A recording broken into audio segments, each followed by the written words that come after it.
Hello.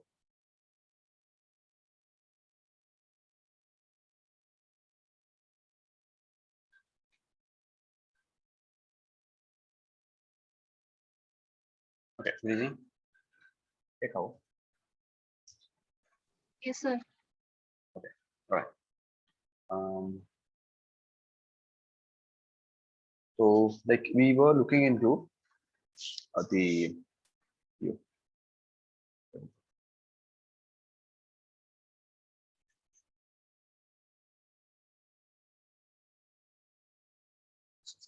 video.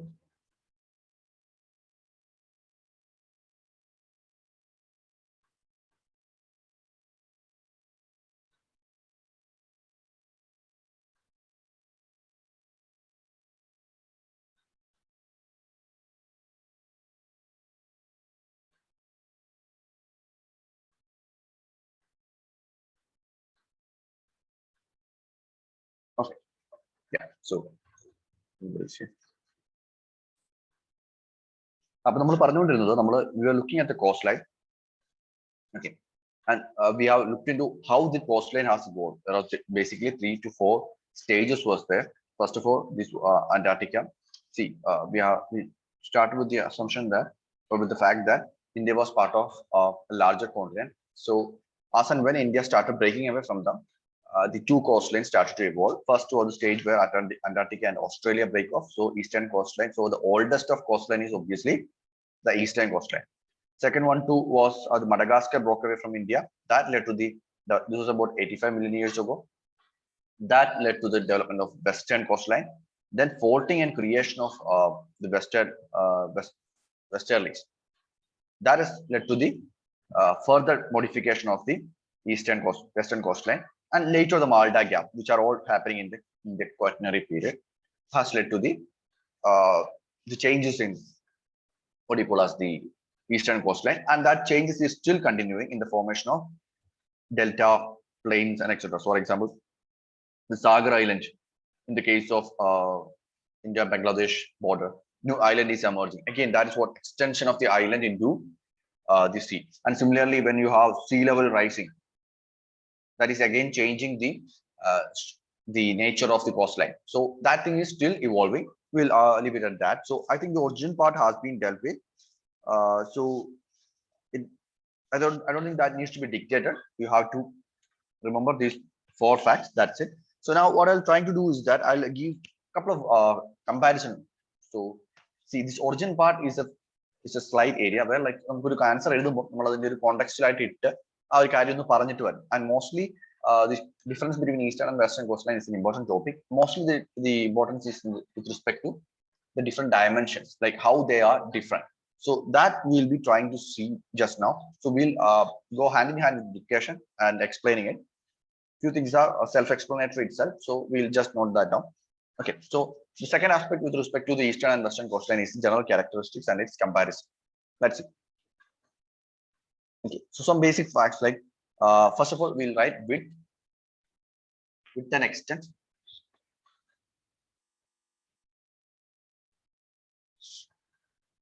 Which one is narrower and which one is wider? You can use it as a table one, eastern.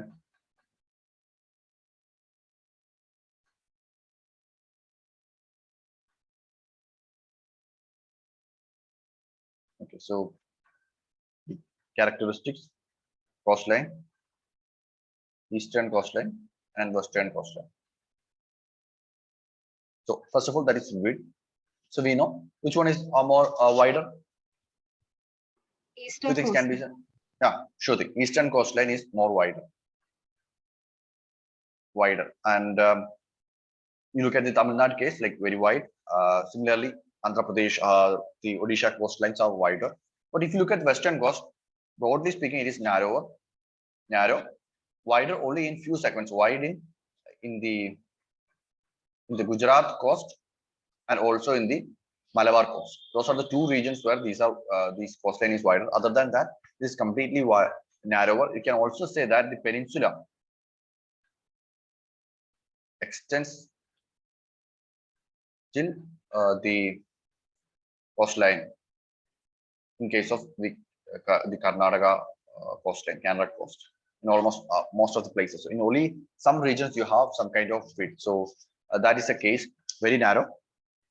Now the nature of coastline, coast. Okay. Now look at the west coast. It's an indented coastline. Indented coastline because coastline is irregular. It's not straight. So there are a lot of gulfs and the bays that is happening there. So water is, if you look at the case of Kochi itself, right? These are indented coastline. So please write western coastline, indented coastline, which is a result of presence of estuaries and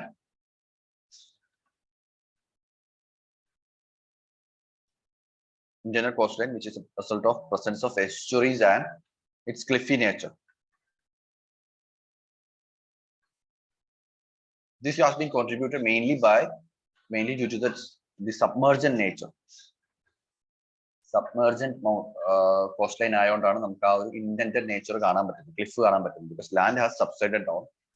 അതുകൊണ്ടാണ് അങ്ങനെയാണ് western കോസ്റ്റ്ലൈൻ ഉണ്ടാകുന്നത്. നമുക്കറിയാം western ഗട്ട്സിന്റെ അവിടെ ഫോൾട്ടിംഗ് ആണ്. So and because of that the western coastline has greater number of natural harbors.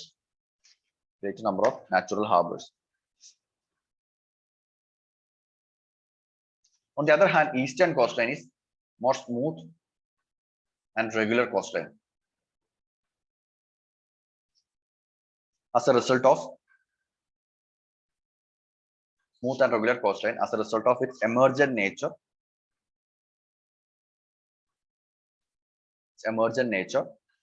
see what is happening. This coastline is there, sand will be deposited, and this deposition will be uniform, would be regular one. So that will become what kind of regular in nature, cliffo അങ്ങനത്തെ കാര്യങ്ങളൊന്നും വരാൻ പോകുന്നില്ല. So you have very regular coastline. So emergent nature and presence of deltas. These are the deltas. So deltas is extending into the ocean. That's why we say emergent, because new land is emerging in the ocean side. That is not happening as far as in the western coastline. So presence of deltas. This has resulted in absence of natural harbors,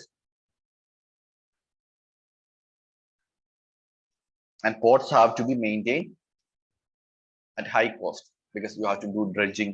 For example, if you look at the Chennai coast, it's not a natural coast. And similarly, other coasts like the Kolkata coast, the Diamond Harbor, all these need dredging because it is emergent and a lot of sand is being deposited, and it reduces the depth of the harbor. Okay.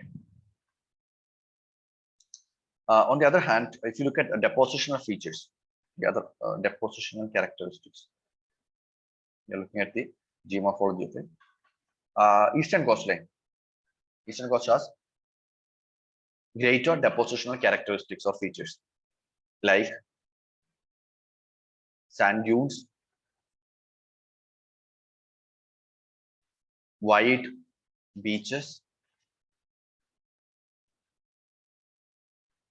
wide and broader beaches, spits and bars.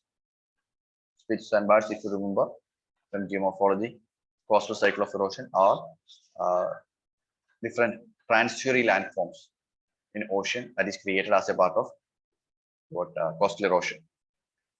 Now you can remember the case of the Sriharikota Island and everything. That is, Sriharikota is basically a sandbar. So that such features are found in the eastern coastline, not much in the western coastline. Now, western coastline, if you look at, has fewer beaches,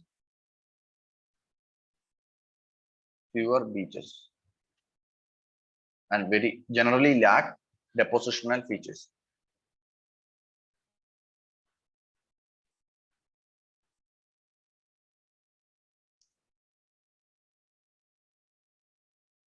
Okay, why like depositional feature? One, that is submergent. Submergent the depositional feature what are second, short rivers with limited sediment load. Rivers like Ganga is not there. Rivers like Krishna is not there. Godavari is not there, which have a lot of sediment brought about to deposit in the ocean. These are mostly small rivers with very low sediment load. So that's again another reason why there is not much of depositional factors that is happening.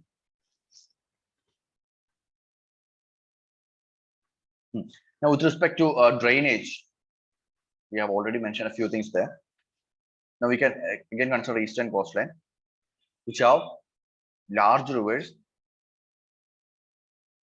in the presence of what delta formation. Mostly delta formation is there with reverse dendritic characteristic, dendritic patterns. എന്താണ് reverse dendritic pattern? Tell me, reverse dendritic pattern എന്താണ് ഉദ്ദേശിക്കുന്നത്?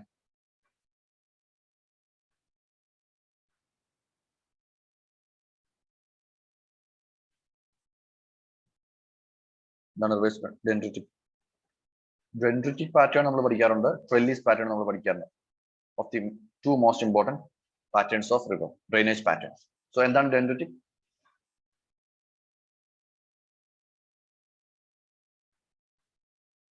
Tree like, അല്ലേ?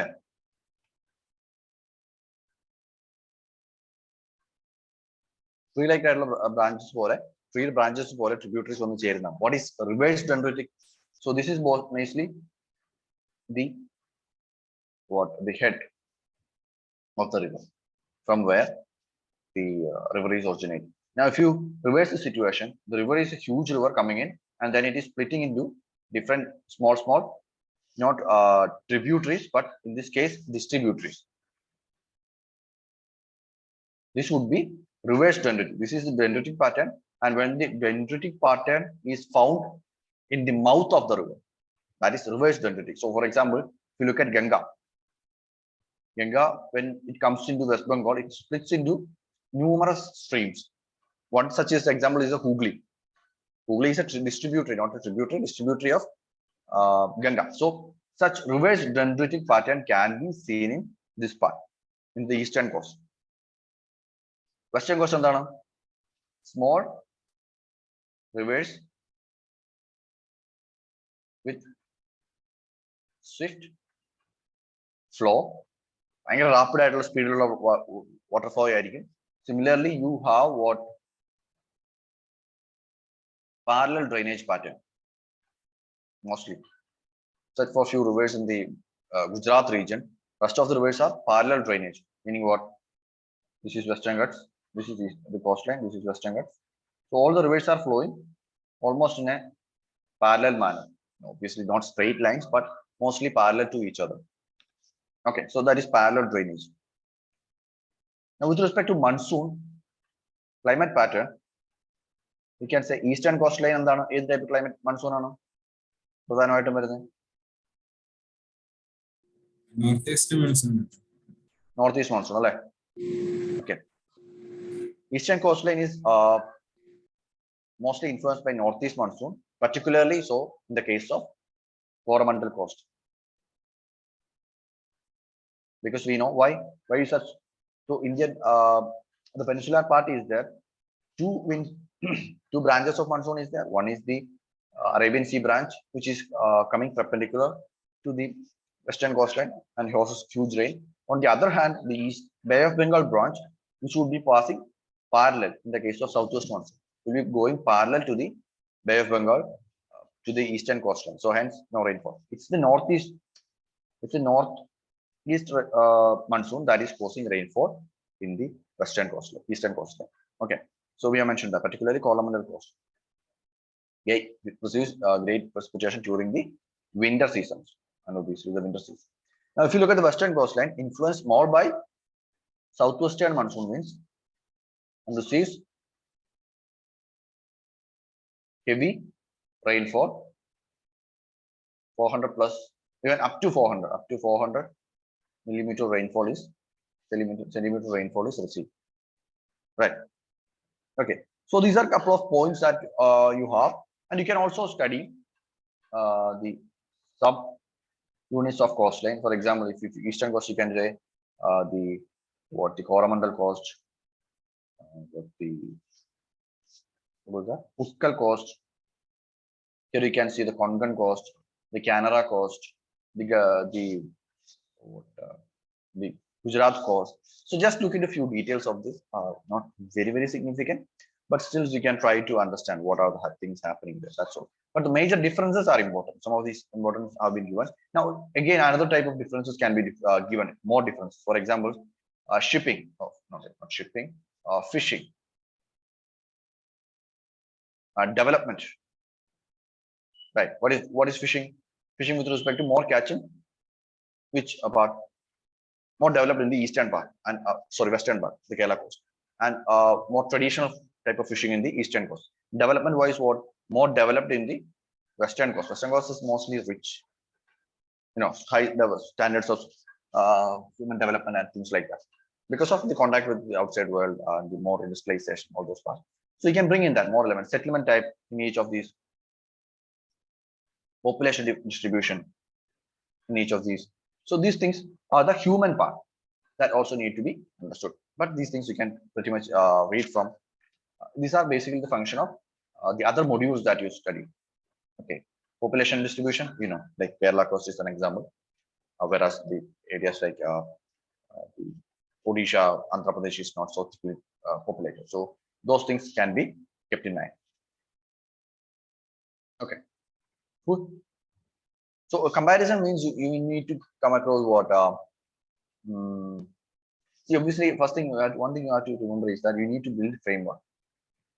Okay, so it's not easy to us to remember every one of these points. So maybe you can try it with a couple of points like origin, its geomorphology, its climate, its vegetation, its population. So if you have this kind of a framework, it's very easy to, especially with respect to the comparative questions, you can easily things like that. So since it is a physical geography question, you can add more dimensions in geomorphology. Basically, you can talk about drainage, the erosion, deposition, landform type. So create such frameworks. So we have seen most of the points with respect to the eastern and western coastline here. Fine. Okay. Now another area which is a small thing but of relevant one is the islands of India. Okay. So India's islands can be classified mostly into two groups. That is the maybe you can classify into three, but okay, obviously you can look into the Andaman and Nicobar group of islands, the Lakshadweep Islands, and other islands as a whole. Like if you look at India's island groups, there are other classifications. There is marine islands and there is inland islands. Okay, marine islands are all these things. You can another island that we can put together is the St. Mary's Islands here. Elephant Islands can be put. Alibat can be put in the case of the coastline of Mumbai. But in the other category, you can in the inland category, you can say Majuli Island. One most important island is Majuli Island. Not very famous other islands are there, so we'll be mostly focusing on these two. And the significance of this topic is with respect to island development. Island development, regional development എടുത്താണോ?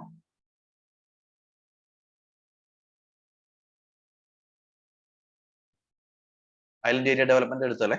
Vulnerabilities faced by island area, things like that.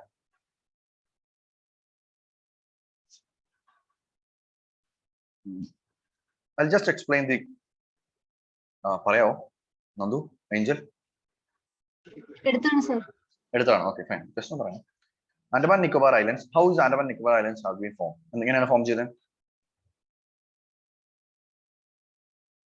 Few things we can just say about the origin of Andaman and Lakshadweep Island. Andaman and Nicobar Islands has been formed by ocean collision. Okay, so the entire what you call as the Indian plate is moving towards Eurasia, right? So there is other plates here. Generally speaking, India-Australian plate is there, and there are other plates here. So this Indo-Australian plate has collided with the other plates here. So the Philippines plate is there, the Pacific plate, part of the Pacific plate is there, Eurasian part is there. So this collision has basically led to the emergence of Andaman Nicobar Island group. So in a way, you can say it's an extension of the Himalayan mountains that have been formed in this location. So Himalayan orogeny, and then you have the Purvanchal hills, and it's basically the extension of that Arcanioma mountain range in Myanmar, Purvanchal hills in the northeast, and it's an extension of this is the basically the Andaman and Nicobar Island groups. And since it is ocean convergence conversion, we have also volcanic peaks, volcanic islands in the vicinity of it. So we'll just write a few things about the Andaman and Nicobar Island group.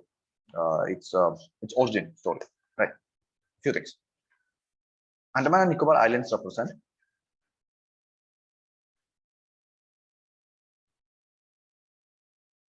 an 850-kilometer long chain of islands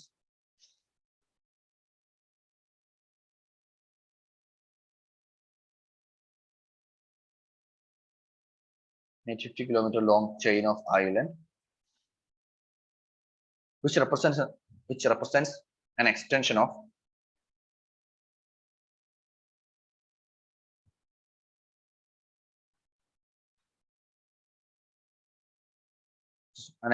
Arcanioma mountains of Myanmar.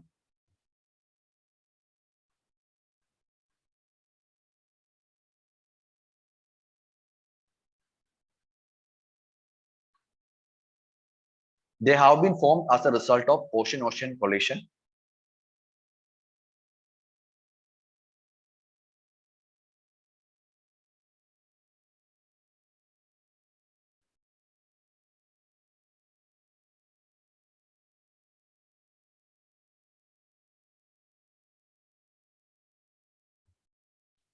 between India and Eurasian plate.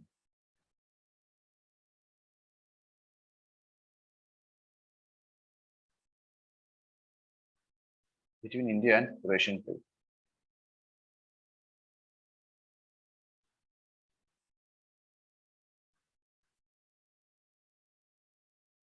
Okay. And Andaman and Nicobar Islands are next part. The Andaman and Nicobar Island are comprises of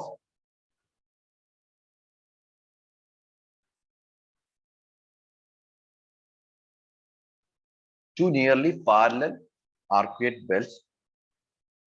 It's just one to the normal the mainland Andaman is there, and then there is the Narcondam belt. Okay, two belts are there. So parallel arcuate belts. The western arc is represented by and islands belonging to the Andaman Nicobar group.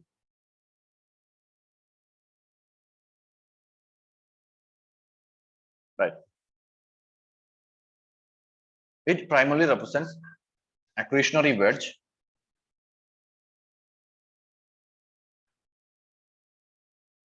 So you see in that when two things are colliding, there are different types of what we call as landforms that will be created. So obviously, there will be volcanic peaks, and also there would be the sediments would be scrapped off and will be formed as accretionary wedge. This is accretionary wedge. I'm sure you studied that. So this accretionary wedge is the Andaman Nicobar arc, which is in the western side, and okay, then the eastern arc is primarily representing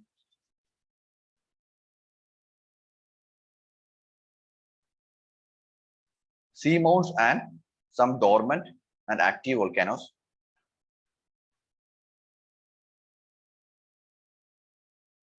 like Narcondam Island and Barren Island. So that explains how the Andaman Nicobar Island group has been formed.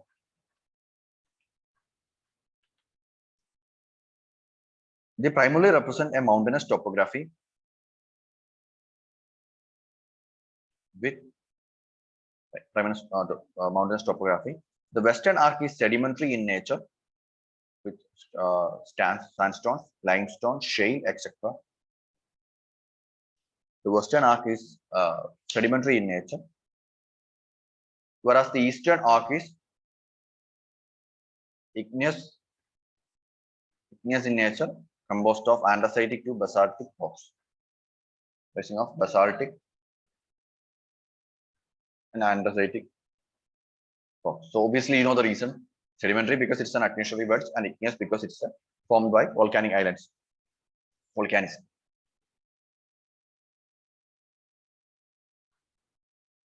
Okay, so that's the pretty much the points we are required on that. Few more things can be looked at. Please look into the relief pattern. So the western coast is more narrower and eastern coast is more wider. That is with respect to the islands of what do you call as the Andaman Nicobar group. Okay, so then Lakshadweep, I don't want to explain that. Lakshadweep, we know it's like coral islands, which are of atolls, mostly atolls, and also barrier and fringing reef. So basically, the Lakshadweep Islands have been created by coral groups, and these are coral atolls, which are appearing as islands. So that's it. There is nothing more to explain in the case of the Lakshadweep Island group. So you can remember that. ബാക്കി vegetation എല്ലാം അറിയാലോ coral islands ആയതുകൊണ്ട് തന്നെ what not much of vegetation, forest are open forest, but in the case of Andaman Nicobar, very thick forest, thick monsoon rainforest can be found. So those differences you can see on yourself. നമുക്ക് എന്താണ് നമ്മൾ GSC പഠിക്കുന്ന informations ഒക്കെ തന്നെ മതി option കാര്യത്തിൽ. What we have to basically do is, as I said, we have to focus on the island development schemes, and that's a very, very important topic. I mean, I don't know how many times they have repeated. At least 3 or 4 questions would be there from the island development category. So I think that's the area where you should focus on as far as island questions are concerned, right? Okay, then we can slightly move into Himalaya. How Himalayas came to be, that's a bigger topic and that's a relevant topic. So we'll look into that. There are quite a few things to write. Now,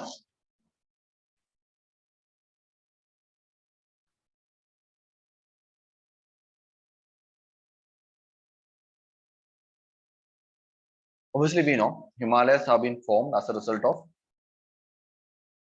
plate tectonic interaction between Indian plate and the Eurasian plate. Okay, so that's the foundational argument, but foundational thing that we know. But in the optional, we have to basically look into a few more things. There are different stages in which that evolution has occurred. So basically, as we said earlier, Indian plate has got separated from the Gondwana plate and then moved to the north.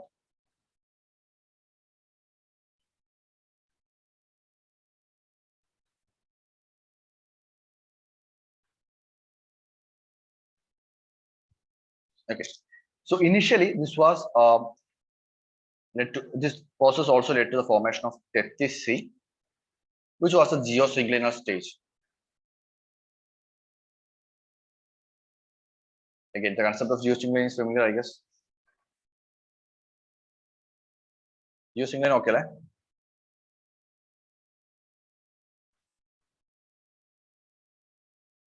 So just an doubt ഉണ്ട്. Geosyncline are linear depressions between two land masses. Say you have this as a land and this as a land.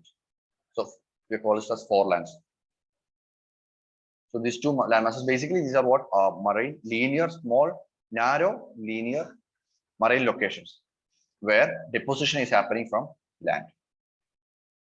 Okay, so a lot of sediments are being deposited and this will be sinking under the sediment load. And then what this is explained, this is the tool used to, theory used to explain mountain orogeny, mountain formation.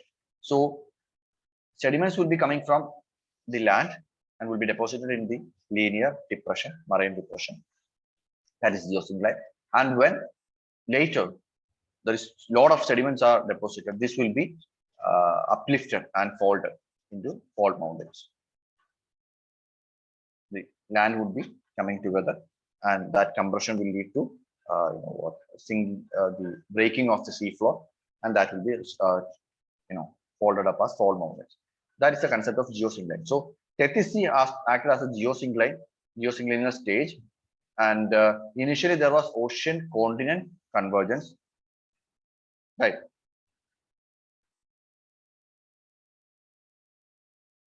So initially there was ocean continent convergence between Eurasia and Asia. This is the Tethys Sea. So this led to few volcanic peaks that was created at that point of time. So these are some of the ranges in the Trans-Himalayan belt. Okay, Ladakhinekku appurathodulla regions കാണുന്ന Trans-Himalayan range. So after ocean convergence, eventually the geosyncline stage has ended, and whatever sediments, that the lot of sediment that was there, it was under the influence of continent convergence was folded into the Himalayan mountains as we know. So this is a broad picture in which the Himalayan orogeny has happened. So it has opened up over a long period of time, right? So this is what we are going to see. I'll explain along with what the dictation, because both of these two things happen, go hand in hand. So there are different stages in which each of these stages, like the Trans-Himalayan stage, the inner Himalayan stage, the middle Himalayan stage, each are stages in which this particular collision has occurred. So all the ranges has not been created in a single moment, but one range created, the inner Himalaya was created, then after some time the outer Himalayas was created, then after some time the Shivaliks were created along different lines. So if you broadly look, you can see Trans-Himalayas was created first. This is a cross section of Himalayan origin. Okay, so we have the ITSC, that is Indus Sangpo Suture Zone. Okay, Indus Sangpo Suture Zone. Now, Suture Zone, Suture Zone is where two continents are plastered together. So Indus Sangpo Suture Zone is there. Then you have the Great Himalayas. Great Himalayas and Tethys Himalayas, but those two are almost together. Tethys Himalayas. Then you have Great Himalayas. Right. After Great Himalayas, you have the main central thrust. Again, the next suture zone. Then you have the middle Himalayas. Then you have the main boundary thrust, and then you have the Shivaliks. There you have the Himalayan frontal fold, and then you have the Great Plains. So this is how the process of Himalayan orogeny has been completed. So in other way, if you have to put that in a pictorial manner cross section, you have the Trans Himalayas, you have the Tethys Himalayas, you have the Great Himalayas, and you have the Middle Himalayas, you have the Shivalik, then you have the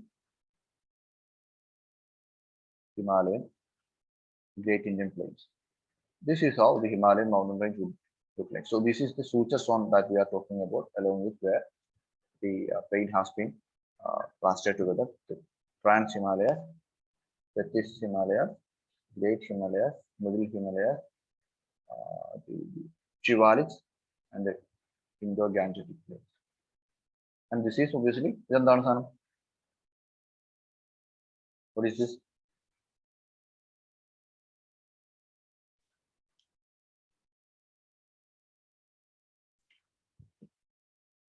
Come on, it's very easy. പറഞ്ഞേ.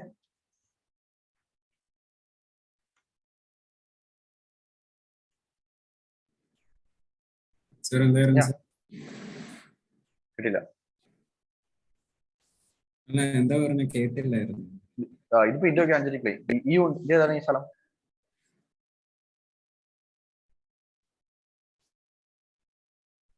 ഞാൻ great ഹിമാലയസിന്റെ cross section ആണ് പറഞ്ഞത്, Himalayan മൗണ്ടൻസിന്റെ.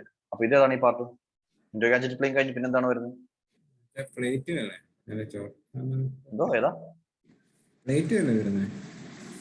ഏത് plate? ഏതാണ് ഈ unit? ഇന്ത്യയുടെ context പറയാമെങ്കിൽ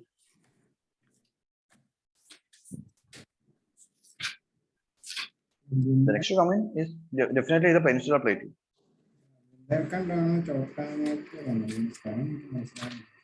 Okay, അങ്ങനെയാണ് ഉദ്ദേശം. Fine. Chotanagpur is that, and the belt is there, na?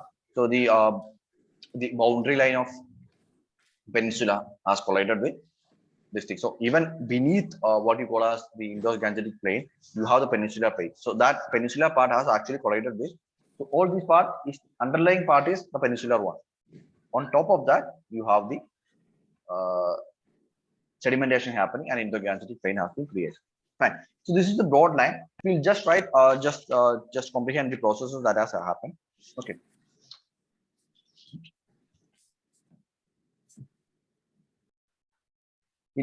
Just write origin. We first read the origin. The Indian Peninsula formed part of Gondwana land.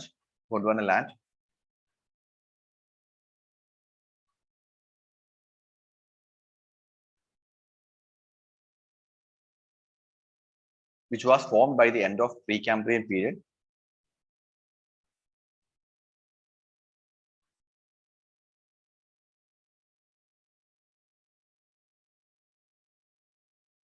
Formed by the end of Precambrian period. In the Permian period, that is Permian period is about 270 million years ago. A series of continental fragments drifted away from the Gondwana land.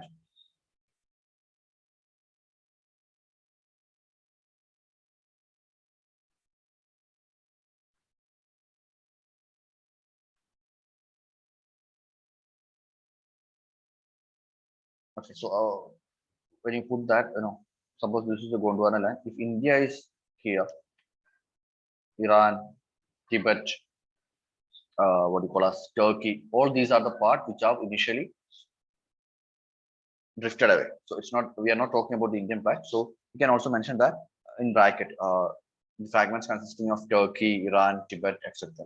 drifted away from the Gondwana land.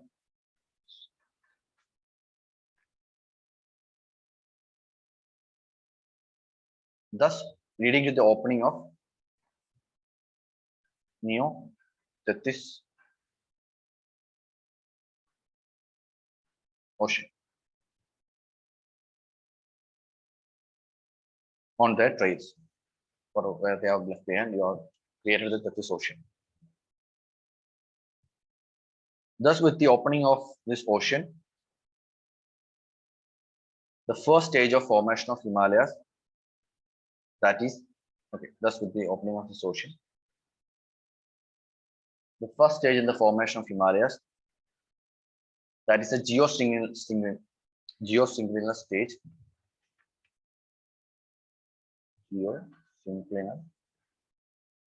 stage began.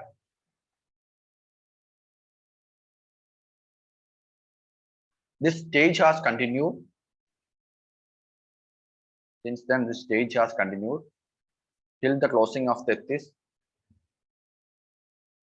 by around 42 million years ago.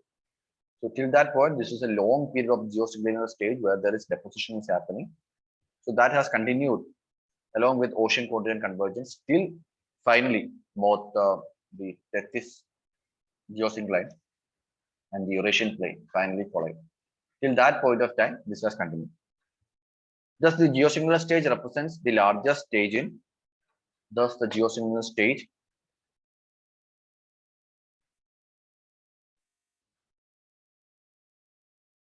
represents the largest stage in the formation of Himalayas.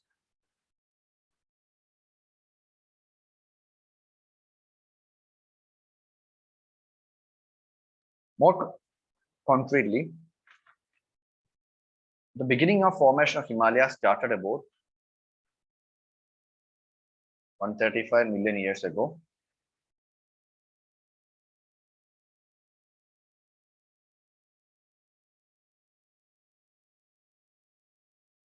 As Indian Peninsula broke away from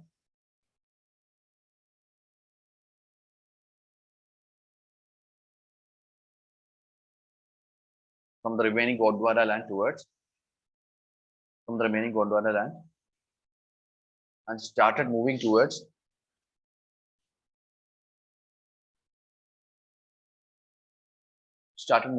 north across the Neo-Tethys Ocean.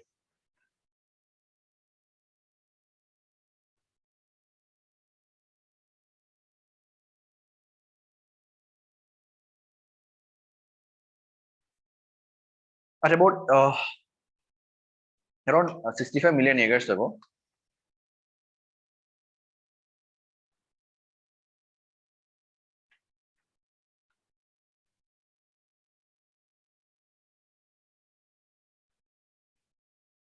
that is 65 million years ago, the Kohistan Ladakh,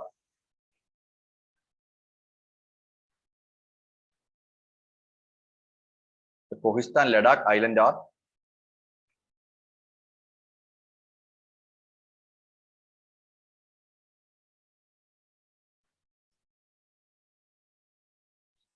Ladakh has emerged above sea level, has risen above sea level. So അതുവരെ you have what happening?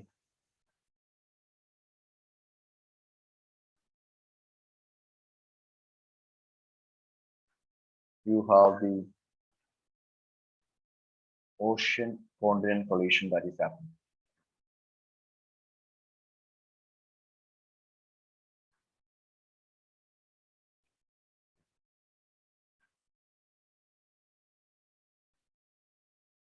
So let's go in.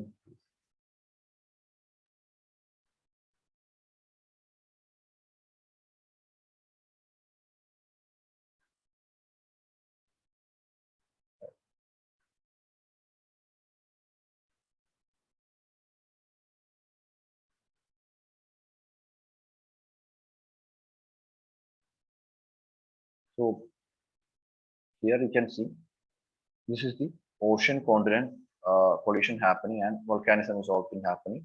And at some point, the point that we are talking about, the two things collided, right? They collided at this point, and there is not any more ocean continent convergence, but the land, both the continents have started colliding with each other. So that's the point we are talking about.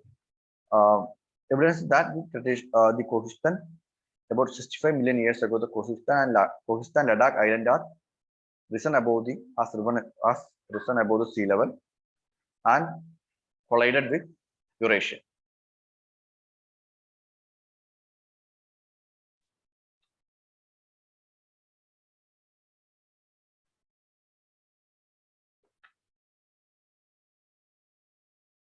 Okay. This has afterwards the Himalayan formation. Afterwards, the continent-continent collision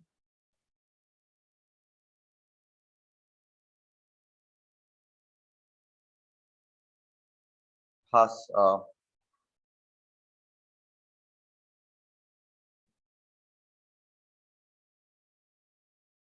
afterwards the continent-continent collision between the northwestern tip of peninsular India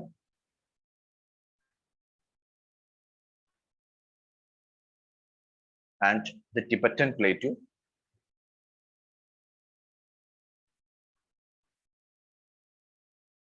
and the Tibetan Plateau. Okay, so the collision, how that is happening, needs to be visualized. So you have the Eurasian and Indian Plateau is here.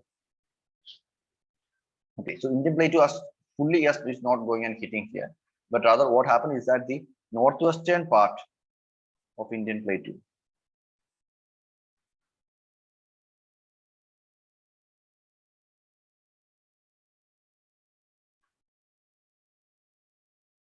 northwestern part of Indian Plateau is going and hitting with the Tibetan Plateau. So that is the here is what the continental collision is happening. So the northwestern part of Tibetan Plateau is clashed with Tibetan Plateau, leading to the beginning of formation of Western Himalayan ranges.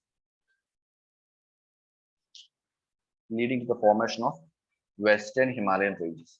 Now, Western and Eastern Himalayan ranges are not formed together. That's the point we have to remember here.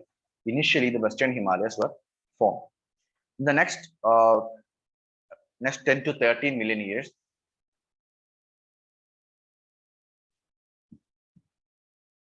the peninsula took a full anti-clockwise turn. Peninsula is turning. And like a door slamming shut,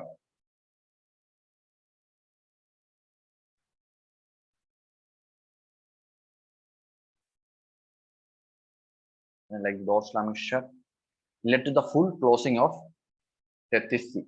So this has now collided.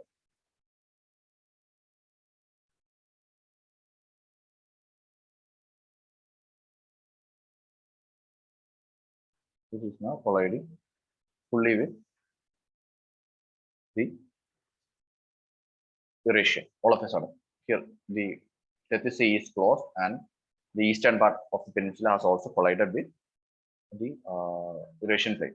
Okay, so let a full closing of the Tethys Sea. This led to beginning of emergence of Eastern Himalayas. Eastern Himalayas. Eastern Himalayan ranges.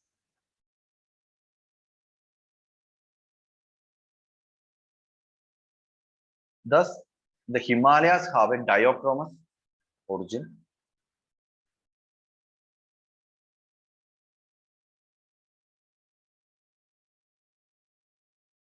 Where it was formed in two stages, with where the Himalayas were formed in two stages, where the Western Himalayas formed earlier than the Eastern Himalayas.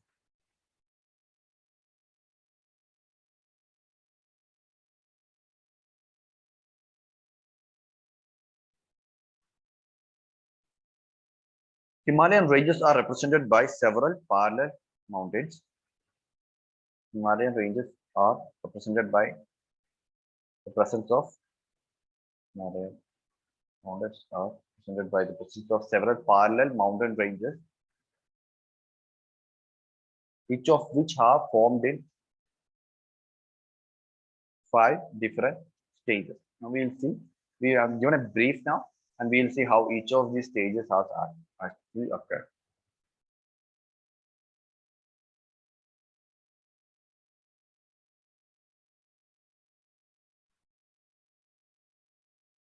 Okay, so we'll see the different ranges that is there, the origin story of the different ranges. So we had discussed like this much of different subunits are there for what we call as the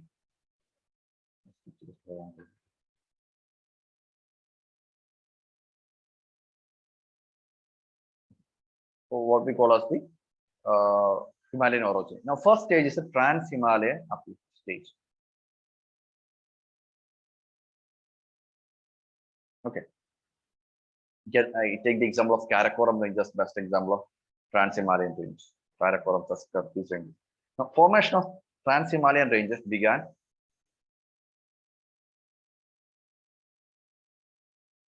as Indian Peninsula collided into the Eurasian Peninsula in the west, Eurasian continent in the west. Now, that's another reason why trans-Himalayas are not found in Eastern Himalayas. Trans-Himalayas are only found in, especially that Ladakh, those belt, not even into the Uttar Pradesh, Nepal region. Trans-Himalayas. The Kailas ranges all are part of Tethys Himalayas. So it is mostly in that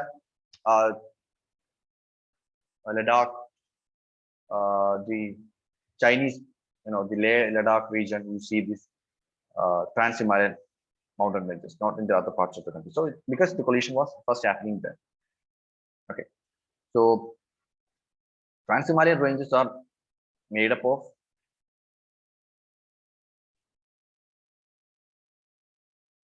volcanic and metamorphic rocks. It is volcanic, that's the most important factor there, which reveals that the melting of Tethys seafloor, which is the ocean, the melting of Tethys seafloor, we can give an ocean continent convergence.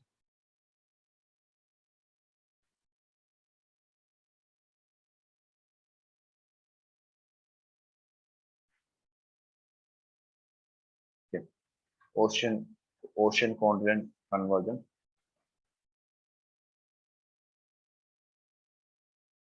had an important role in their formation. Melting of Tethys seafloor, ocean continent convergence had an important role in their formation. Now the second one is Tethyan Himalayan ranges.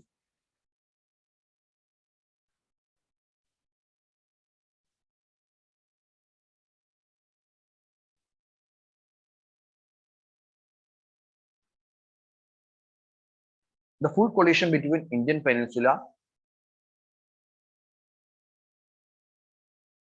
and Tibet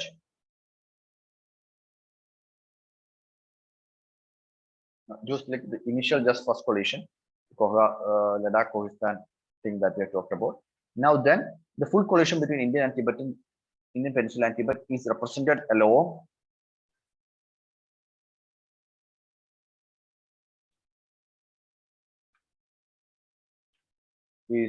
by a suture zone formed by the island arc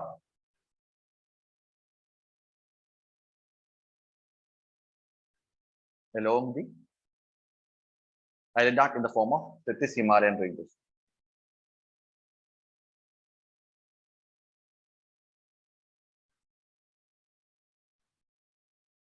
They are present along the ITS is that ITS is that Indus Sanko suture zone. Indus is the Indus River, Sanko is the Brahmaputra River.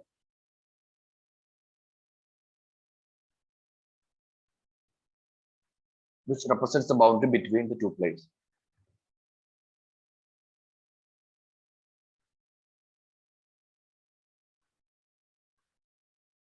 In fact, south of the suture zone lies the Tibetan Himalayan ranges.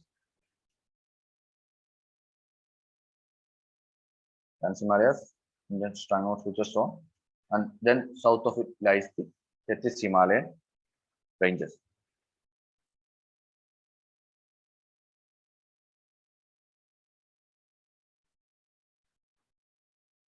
The Tethys Himalayan ranges represents the accretionary wedge. Accretionary wedge ocean continent collision island arc land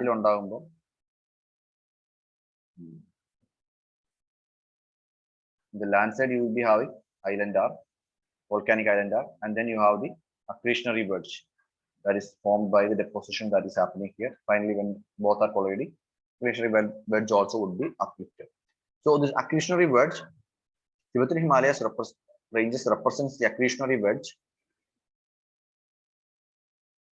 formed on the Tethys floor, and thus they are primarily sedimentary in nature.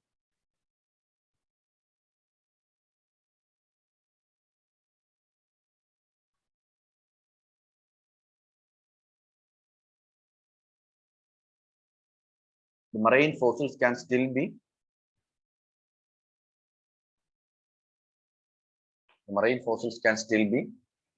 seen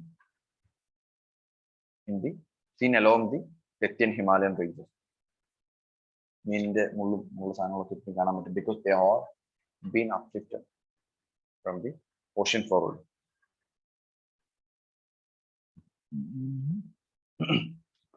Now the next one is the third one is the Great Himalayan uplift.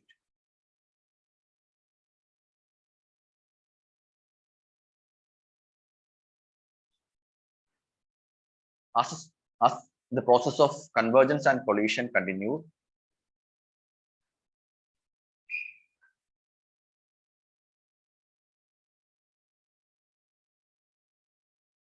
deformation and folding of rocks of Indian Peninsula, deformation and folding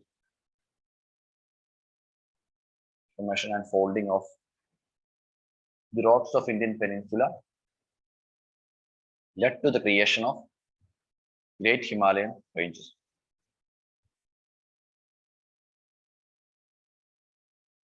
Great Himalayan rocks are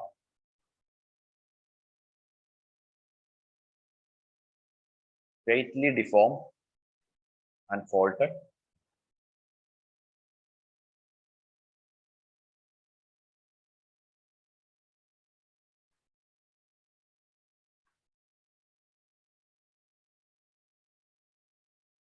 strong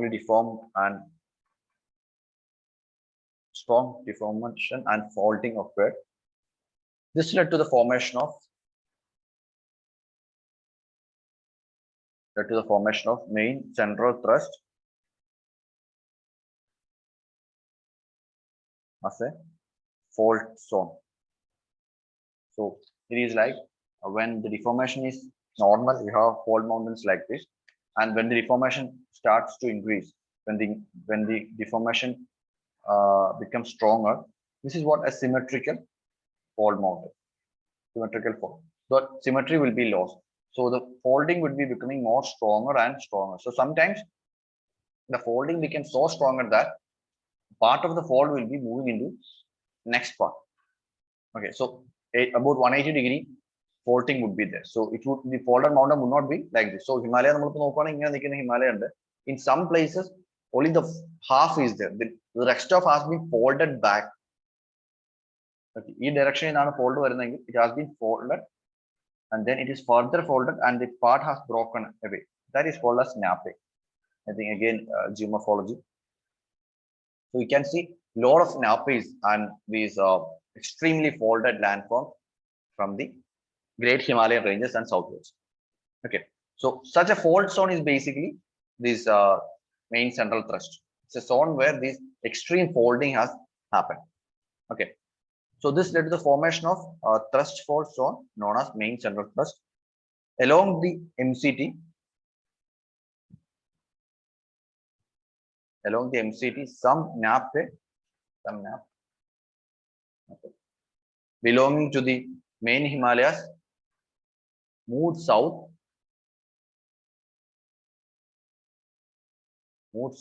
and formed many of the peaks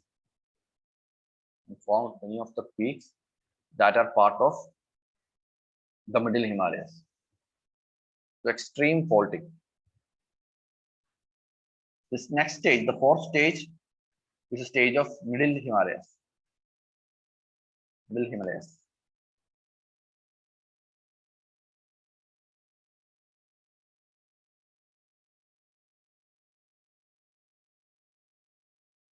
As the process of convergence continued,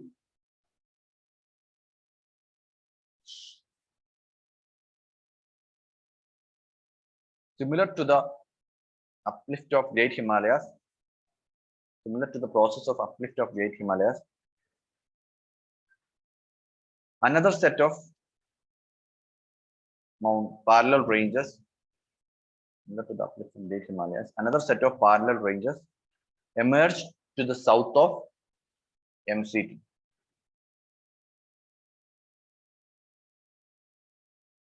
Due to the folding of rocks of peninsular crust.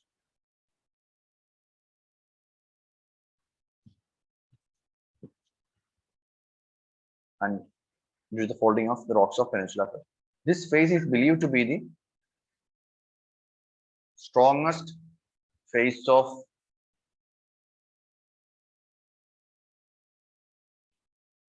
collision, which is reflected in the complex folding in the region.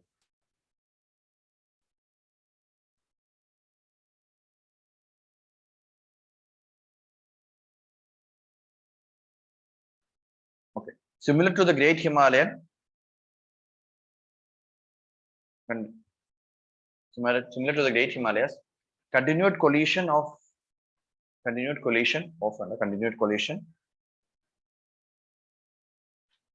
has led to the formation of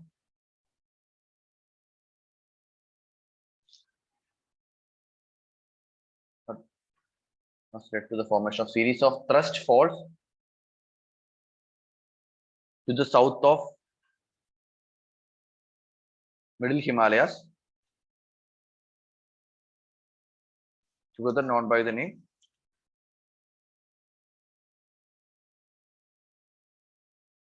main boundary thrust.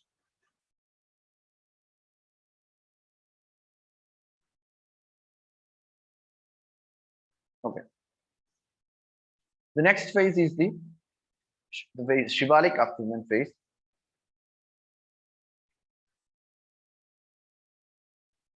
Shivalik upwelling phase is a little different. Now, these two ranges have been formed. The erosion and erosion, then there's an isostatic adjustment, root formation, that is there, morphology. So there are a lot of sediments have been deposited. At some point of time, one of these, in the middle of it, there was a the middle of the sagging belt has fractured, and this fractured area has been then uplifted into the form of shivaliks, and the rest of the plain remains as great plains. Okay, that is what happened. Okay, so we'll write that. Himalayan 4D. This is the Himalayan 4D, and it has broken. With the formation of middle Himalayan ranges,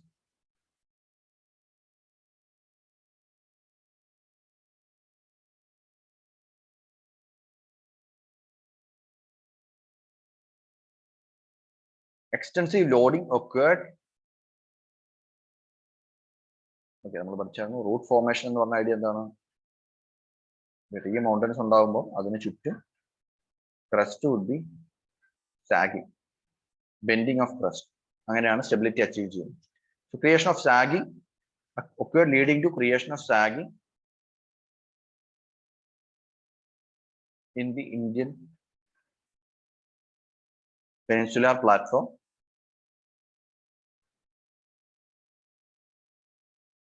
Leading to the creation of depressions known as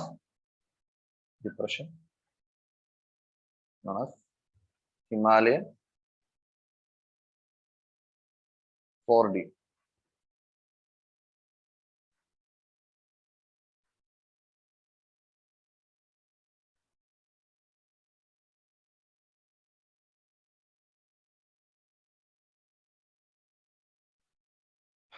The 4D is now connected with the marine conditions there. The sea is all around it, right? So when there is such a sagging happening, marine water walls will be coming in. So the next point is, with the formation of Himalayan 4D,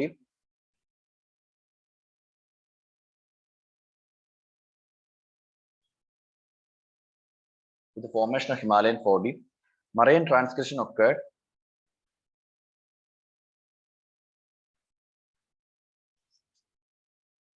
Moraine transgression occurred.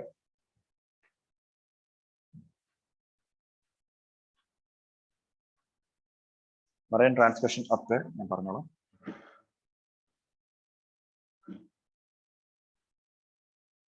Which led to the debauching of rivers. Which led to the debauching of rivers.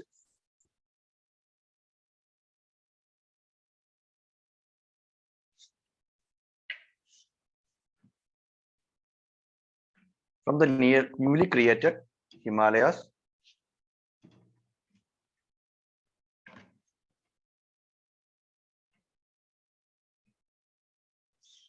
and the peninsula into the 4D.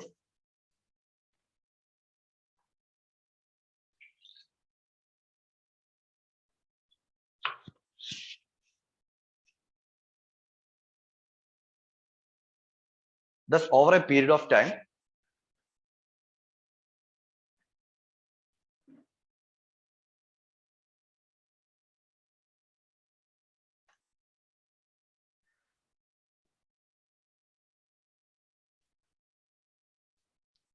the continued deposition of sediments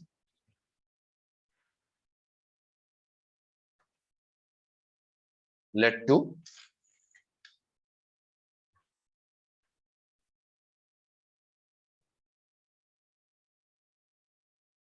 the formation of extensive plains. Extensive plains in the Himalayan 4D. As convergence continued between the two plates, convergence is continuing and still continuing, right? So at that point of time, also the convergence was continuing. Plate was moving more towards the Eurasian plate. So continued between the two plates, fracture zones developed in the 4D plane. Fracture zones developed in the 4D plane. And the northern part and the northern part began to get deformed. Northern part began to get deformed. Okay. So here there is fracturing happen, and here there is starting to get deformed. Again, what? Folding. What kind of deformation? Folding deformation, because collision is happening. This deformation of sediments led to the uplift of the third range, the Shivalis.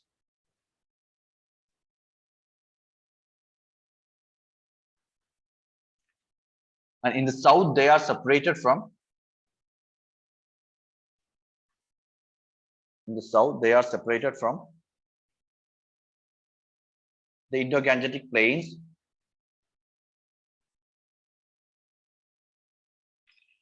by the Himalayan front fault.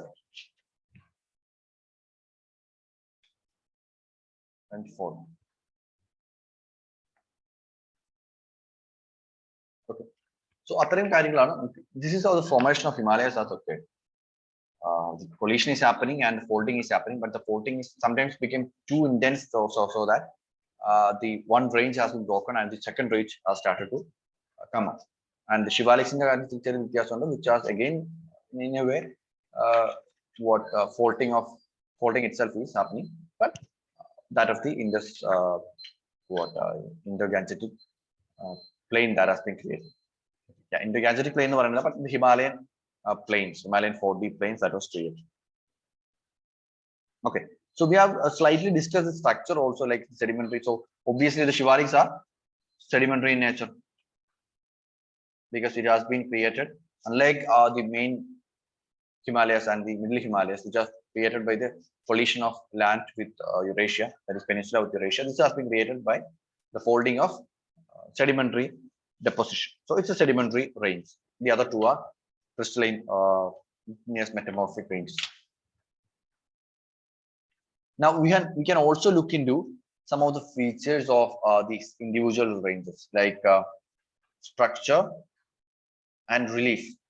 So I think you can do that yourself. Like but there's no necessity to by heart all these things. For example, the width, we can study the height, average height, we can study. Lithology, you can study. Lithology, we have already taken up. Lithology, so that's not necessary that you remember these numbers exactly, but you can just remember height. For example, Middle Himalayas has a height of 4,500 plus average. Great Himalayas has a height of 6,000 meters plus average. Shivaliks has a height of about 2,500 plus on average. Okay, so that is something we know. Okay, it's not like it's 1,500 on average. So that is need to be studied. We can also look into some of the peculiar characteristics of Himalayas.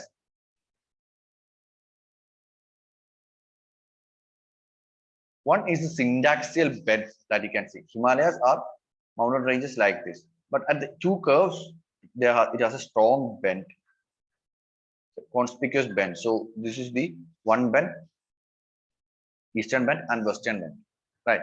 So why is that syndaxial bend is occurring? Any idea? Indian peninsula ഇടിച്ചതിന് ശേഷം വെസ്റ്റിലോട്ട് എങ്ങാണ്ട് തിരികെ എങ്ങാണ്ട് ചെയ്തിരുന്നു. ഇപ്പം കൊളായിട്ട് വിത്ത് ഇപ്പുറത്തെ കൊളായിട്ട് voice ഇത്ര ക്ലിയർ ആവില്ല. അല്ല, ഇന്ത്യൻ പെനിൻസുല മറ്റേ കൊളായിട്ടിന് ശേഷം ഇത് തിരികെ എങ്ങാണ്ട് ചെയ്തില്ലേ? Okay, the തിരിഞ്ഞതിന്റെ ഭാഗമായിട്ടാണ് we have the western and eastern Himalaya formation. We have seen that, but these two are a function of outliers of peninsula. Strong rocks, very powerful storms are there, so that the peninsula shape itself we can see like something like this is the peninsula shape. So these outliers that stuck into this Eurasian path has given the bend, syndaxial bends to the Himalayan system. So this peninsula has rigid outliers, very strong rocks.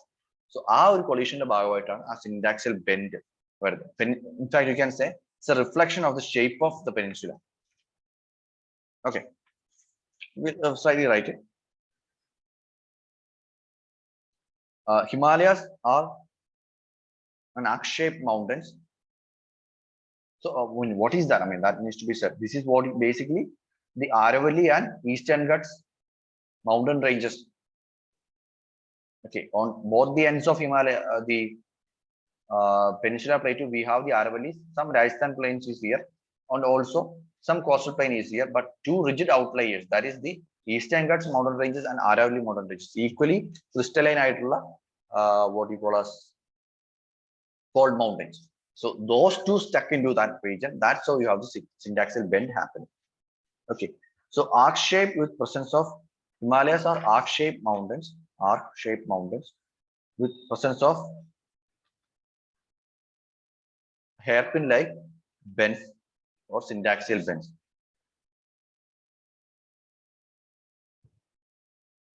Syndaxial bends. So this is where the peninsula is situated, and this is the Himalayas.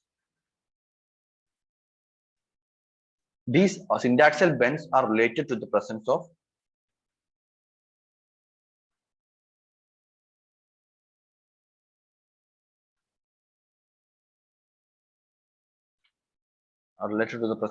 rigid outliers of Indian peninsula.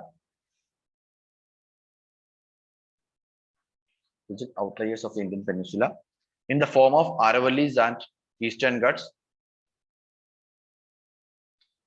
Aravallis in the west and Eastern Ghats in the east. In the form of Aravallis and Eastern Ghats. During collision, these outliers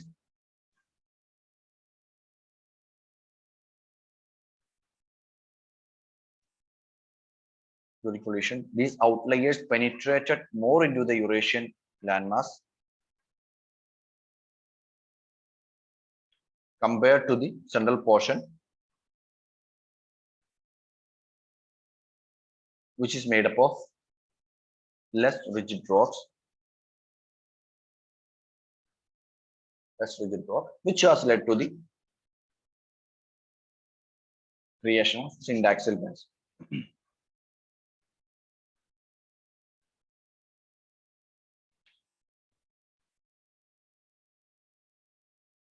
Another feature is between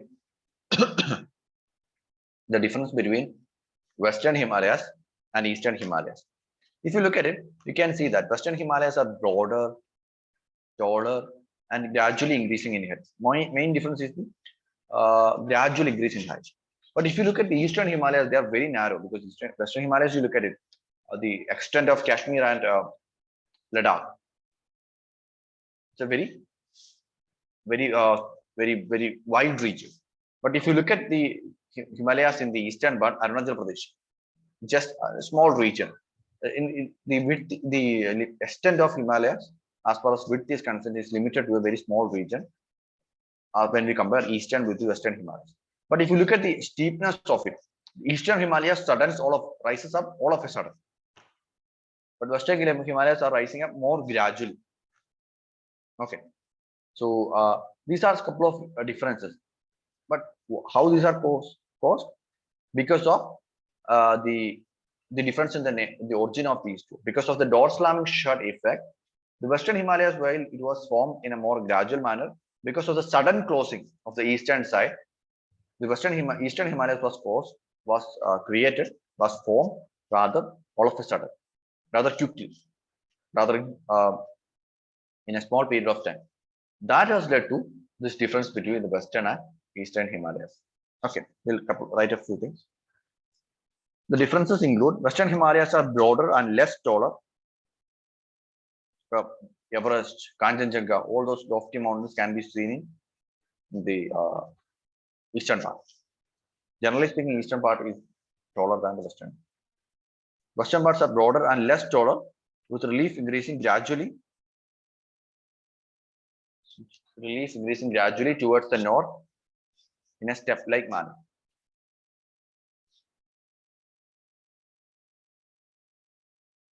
On the other hand, eastern Himalayas are narrower,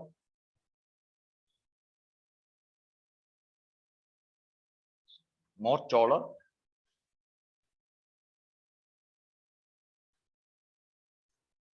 and has steep gradients. Steep gradients as one moves from the plains into the Himalayas.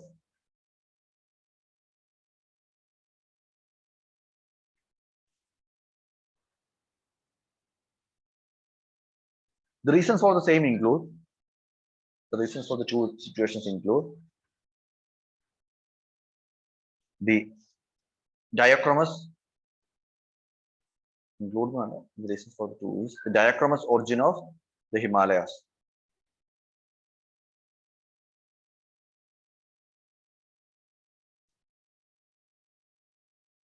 Since the Western Ghats were formed first, so Western Himalayas has formed first. Western Himalayas are older and more denuded. Okay, more erosion and weathering processes has occurred over the western part than the eastern part. So it's older and more denuded.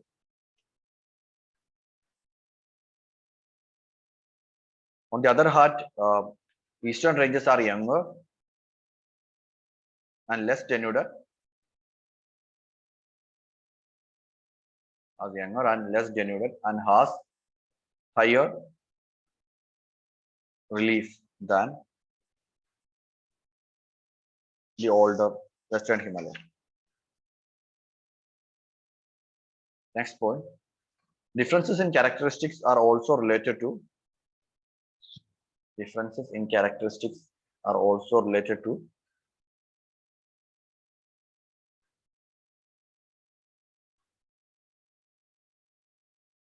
anti-clockwise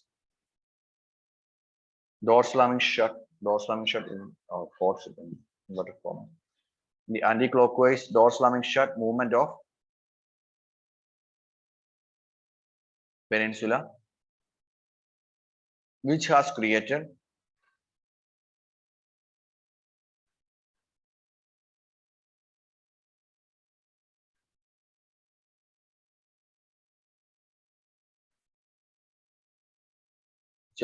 greater convergence force in the east, greater converging forces in the east, imparting such a characteristic.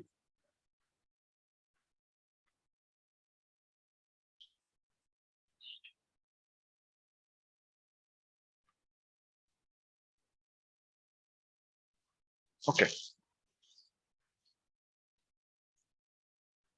So that's how the Himalayas are formed. Himalayas are still rising. A couple of another reasons we can give with respect to the rising heights of Himalayas are maybe the isostatic adjustment. So we studied isostatic adjustment in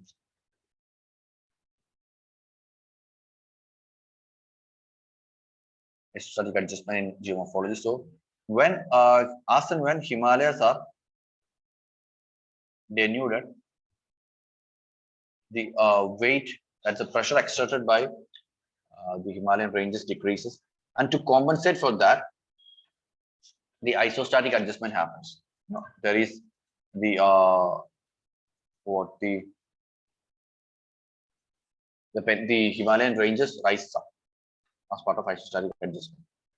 Right. So that again will lead to rising height. So similarly, the melting of glaciers will mean what? Lifting of weight from the Himalayan ranges. That will also lead to upliftment. Say what is the isostatic adjustment? The Himalayan ranges will rise.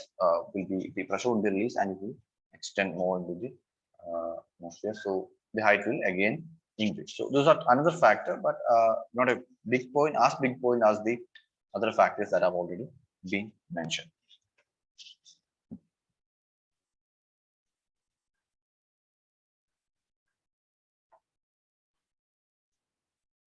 Now the next part is okay. So a few things. I mean, let's recollect what we have studied as far as with respect to Himalayas. So if at all a question is on asked, when a question is asked on Himalayas, we have a couple of things to for us to understand. Like maybe if you explain the orogeny and the formation of Himalayan and account for the diversity of the mountain of the landscape. We have to give a couple of things. Like for example, intro is about the plate tectonics interaction and the origin story. In fact, origin story is the answer itself. But then we can talk about the plate tectonics, about continent convergence, about ocean continent convergence happening.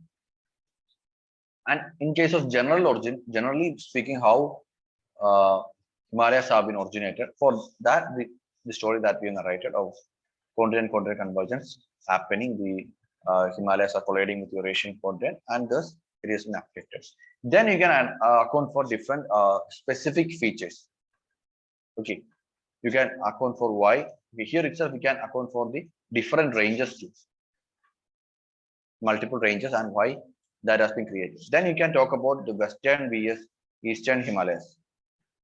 You can talk about the syntaxial bend. So when you are asked about the orogeny of Himalayas, can give the basic things and the specific details as to how unique characteristics have been created.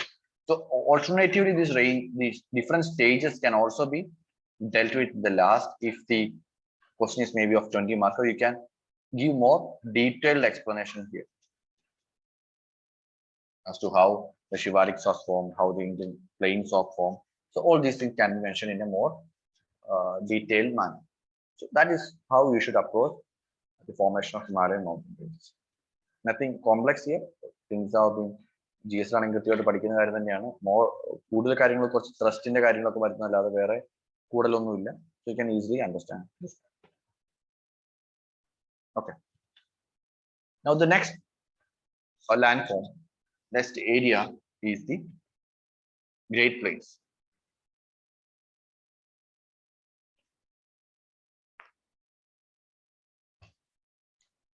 Great Plains എങ്ങനെ ഉണ്ടായെന്ന് പറയാമോ? അതുപോലെ already ഒന്ന് explain ചെയ്ത് കഴിഞ്ഞാണ്.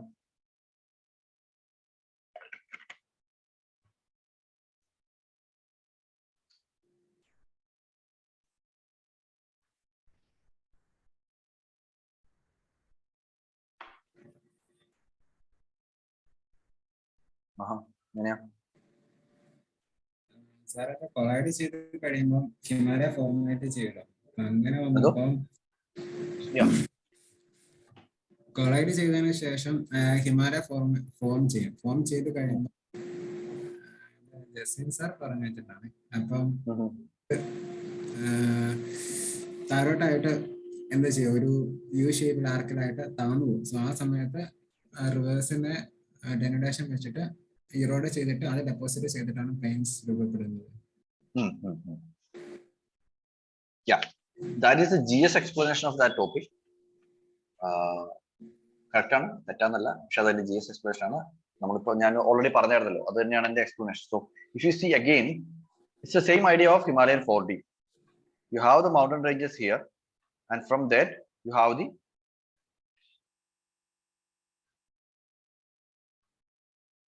isostatic bend. Isostatic bend or crustal sagging, you can call us crustal sagging, that have been created as a part of the formation of the Great Himalayas. Okay, isostatic adjustment നമ്മൾ radium പാർട്ടിന്റെ കഴിഞ്ഞതിന് ശേഷം we studied about the plate tectonic explanation of isostatic adjustment, which was saying basically when there are huge mountain, there is മറ്റൊരു view എന്തായിരുന്നു, there was root formation, but this theory rejected root formation and said that this would lead to crustal sagging. Root formation ഒക്കെ കൂടുതലും അടുത്തുള്ള സ്ഥലത്ത് crustal sagging സംഭവിക്കും. അതുവഴിയാണ് ഈ wait, ഈ mechanical stability achieve ചെയ്യുന്നത്. So when you are sagging behind like this, you have space for deposition.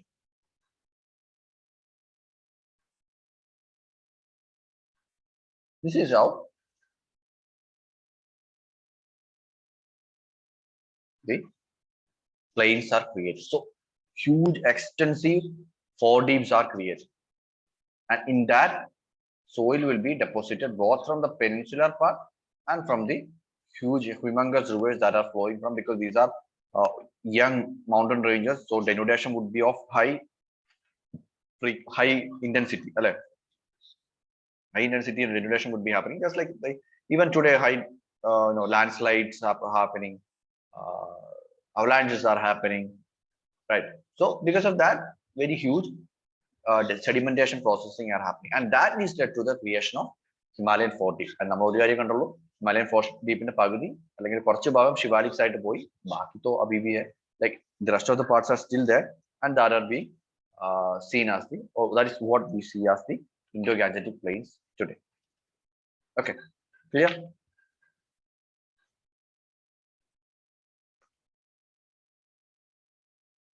The Brahmaputra, the multiple rivers that are originating from the Himalayan regions, Brahmaputra, Indus, Ganga, has been depositing the soils here, and that's how the deep has the 4D pass developed into a jade plains. Okay, we'll write a few things. The Indo-Gangetic plains evolved as a consequence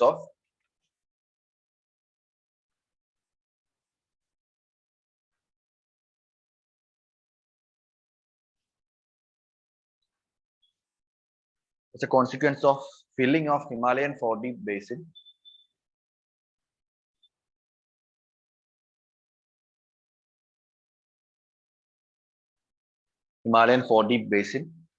which was formed in front of the rising Himalayas,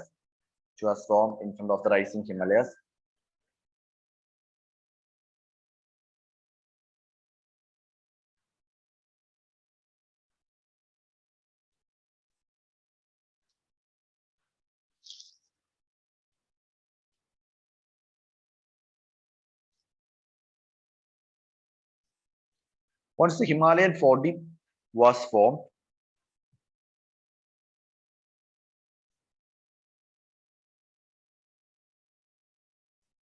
the infilling of Himalayan 4D by the sediments,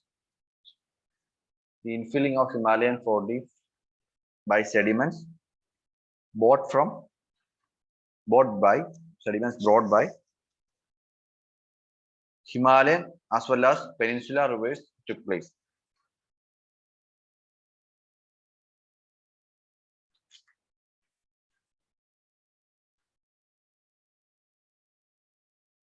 Such an extensive sedimentation occurred in two phases. Initially, such an extensive Sedimentation occurred in two phases. Initially in marine environment, which later gave way to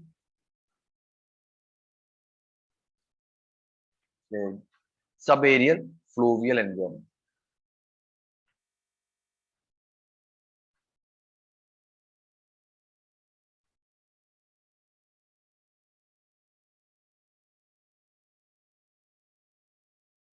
After the upliftment of Shivaliks, after faulting of the Himalayan 40 and upliftment of Shivaliks,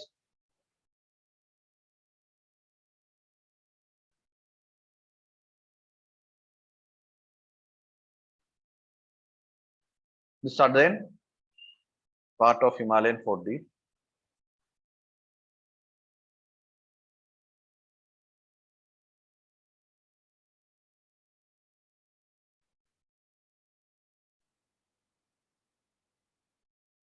southern part of the Himalayan 40 became the subsiding basin. This subsiding basin was filled by this subsiding basin was filled up by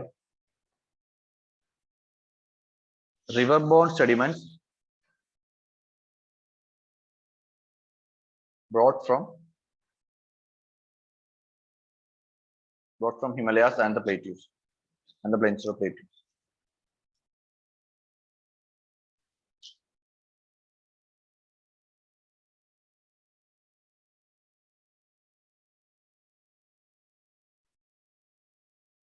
Although their formation was started during the formation of Himalayan 40, the present form has only been achieved in the Pleistocene period.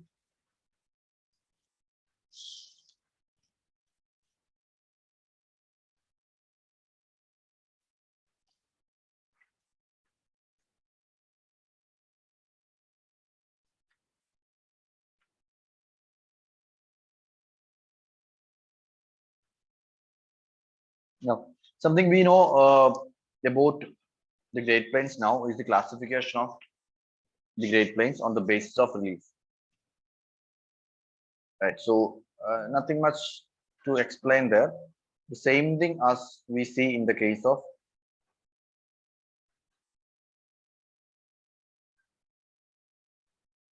GS answers. The same explanation, nothing much there. So we have the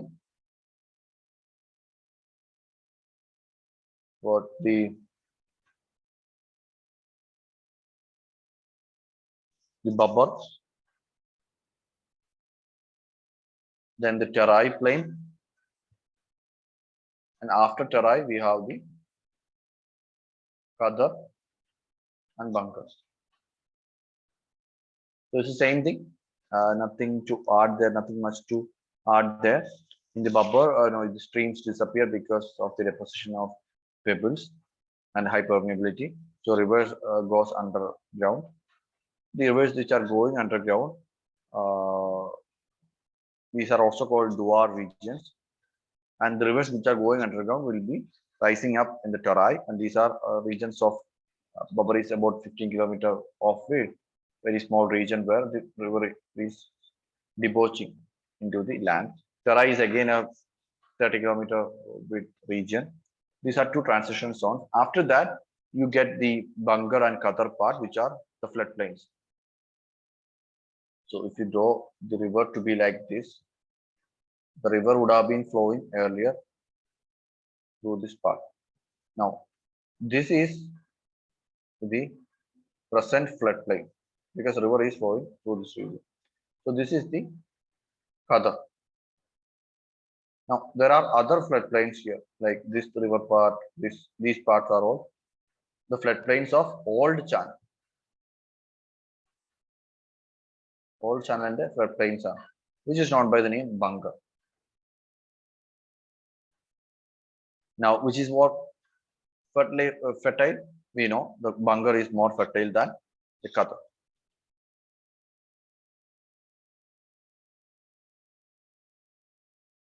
Okay, this is something we know thoroughly. I think it's something which is available from GS class itself. GS class കൂടുതൽ ഇതിനകത്ത് ആവശ്യമില്ല. Few features എന്ന് പറയാൻ കാര്യമായിട്ടൊന്നുമില്ല. These things like bubble is formed by a merging of coalescence of alluvial fans. A few things are maybe ഇതൊന്ന് just ചെയ്തേക്കാം. Bubble, first one, structure and relief ആണ് നമ്മൾ നോക്കുന്നത്. Classification on the basis of relief. രണ്ട് കാര്യങ്ങളുണ്ട്. Classification on the basis of relief, classification on the basis of regional variations. Regional ആയിട്ടുള്ള classification ഉണ്ട്, which is the Punjab, Rajasthan, upper Gangetic, lower Gangetic, middle Gangetic എന്നൊക്കെ പറഞ്ഞിട്ടുള്ള classification. So bubble is formed by merger of coalescence of alluvial fans.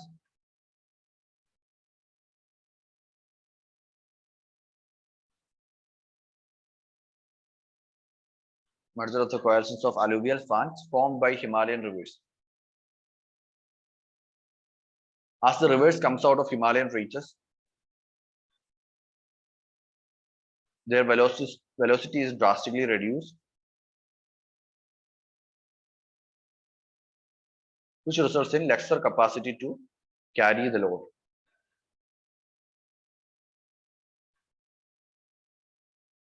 Which results in lesser capacity to carry the load. As a result, the coarse sediment load carried by the river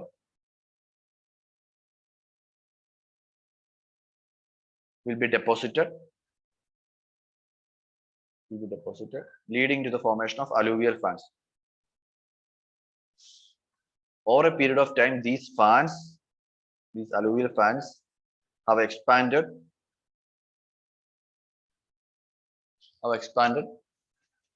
and merged to form the buffer zone.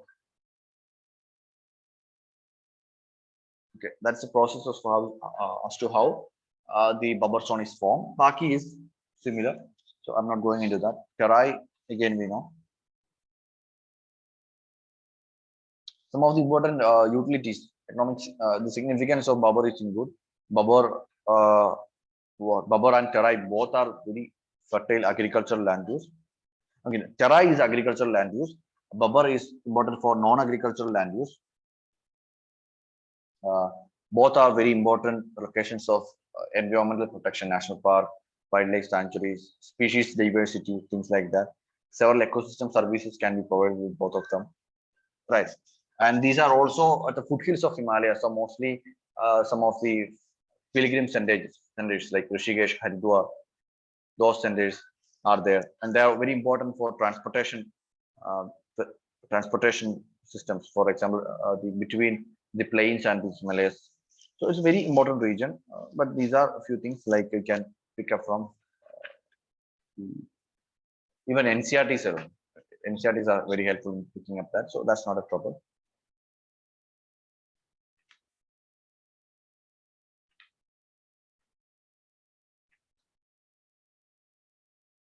Right. Now, after that, there is another regional classification. Regional classification is mostly India case. We have Punjab plains. And also sometimes Rajasthan plains are also included as a separate unit. So Punjab and Rajasthan plains, which is a part of the Indus system. And then the Gangetic plains, which is divided into upper Gangetic plain, middle Gangetic plain, and lower Gangetic plain. Okay. Now Punjab plains are different. The idea of Doabs is there, Doab region, where that's a alluvial sedimentary zone between two water channels, two river channels. Again, something we know. And there are wetlands, chows, which are gullies formed by fast descending of rivers from the mountains into the plains. So these things we know. Again, these are NCRT based things. A few things can be picked up from rural road. So we don't have to waste time on these topics, which are very factual in nature. Okay. ഇത് ചെയ്യാവുന്നല്ലേ ഉള്ളൂ. NCRT pick ചെയ്യാവുന്നല്ലേ ഉള്ളൂ. I think you would have already studied these things as part of the GST. So here again, the content remains the same. Only that what you have to do is that, I mean, I might as well demonstrate that. For example, if you look at TERAI, you can link TERAI with population geography. That is the only key part here. The question will not be able to, will not be, for 15 marks for asking you to describe TERAI. അങ്ങനെ ചോദിക്കത്തില്ല, or how TERAI was formed. That is not to be asked. Like, if question is asked from the different plane, this segment of the plane, it would be like particularly analyze or explain the socio-cultural aspect or the diversities or the what are the differences between these two. So it can be anyhow. So if take an example of TERAI and population. TERAI is a region of poverty, diseases, especially communicable diseases. Why? If you ask that, TERAI is waterlogged condition, several diseases, several mosquito-borne and other diseases are common because of wet conditions, wet and marshy conditions. So would be there. Now, if again you look at the same thing, waterlogging conditions, if you look at for sugarcane cultivation, jute cultivation, this would be best area for these two because they all require so much amount of water. Okay, then they are again regions of flooding because rivers have no fixed course. So this is contemporary geography, this is agricultural geography, this is population geography. So the only thing is that you can link these two. Cultural geography is there, the variations of cultures across the Indo-Gangetic plain. So that is cultural geography. അതല്ലാതെ ഇതിന്റെ hard core ആയിട്ടുള്ള factual ആയിട്ടുള്ള എവിടെയൊക്കെയാണ് ഏതൊക്കെയാണ് ഇതിന്റെ boundary, എവിടെയൊക്കെയാണ് different type of land forms കാണാൻ പറ്റുന്നത്, അങ്ങനത്തെ ചോദ്യങ്ങൾ UPSC ചോദിക്കത്തില്ല. Would be a application based ചോദ്യം. Applied level questions would be asked.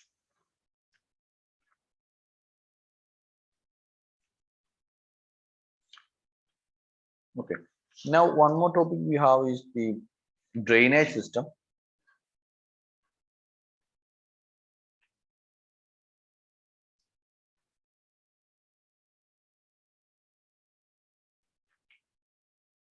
We'll just start the drainage system.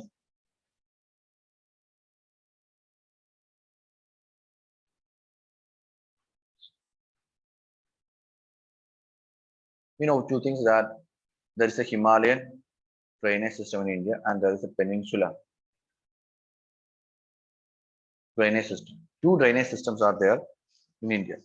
And mostly if you look at the Himalayan basin, it composed of three basins: Indus basin, the Gangetic basin, and the Brahmaputra basin. These are the three basins that comprises the Himalayan drainage system. Okay, and there are different types of drainage patterns.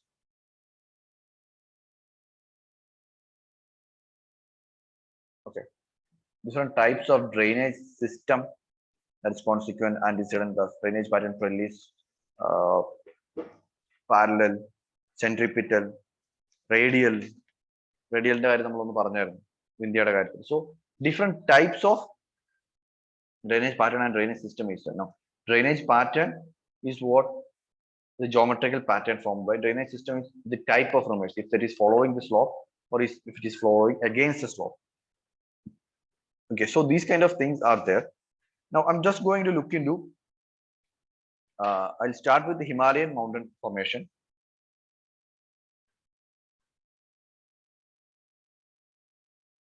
Okay, Himalayan drainage and its origin. So initially it was several proposition was there. Initially there was a proposition that there was a Indo-Brahma river. How the Indus drainage system has evolved. Paladinum pala characteristics. So that has led to several ideas. One is India-Brahma river, like a river. Himalayas are there. So there's a river which is flowing across the entire region, starting from there and going across the Himalayas and flowing across the region, and which finally got discovered and flowed into two parts. So this was one of the theory put forward. But now we don't have to look into all the different theories that are there. We are looking to just the accurate theory. That's the multiple river origin theory. Now, this theory states that at different stages of Himalayan formation, different rivers took birth.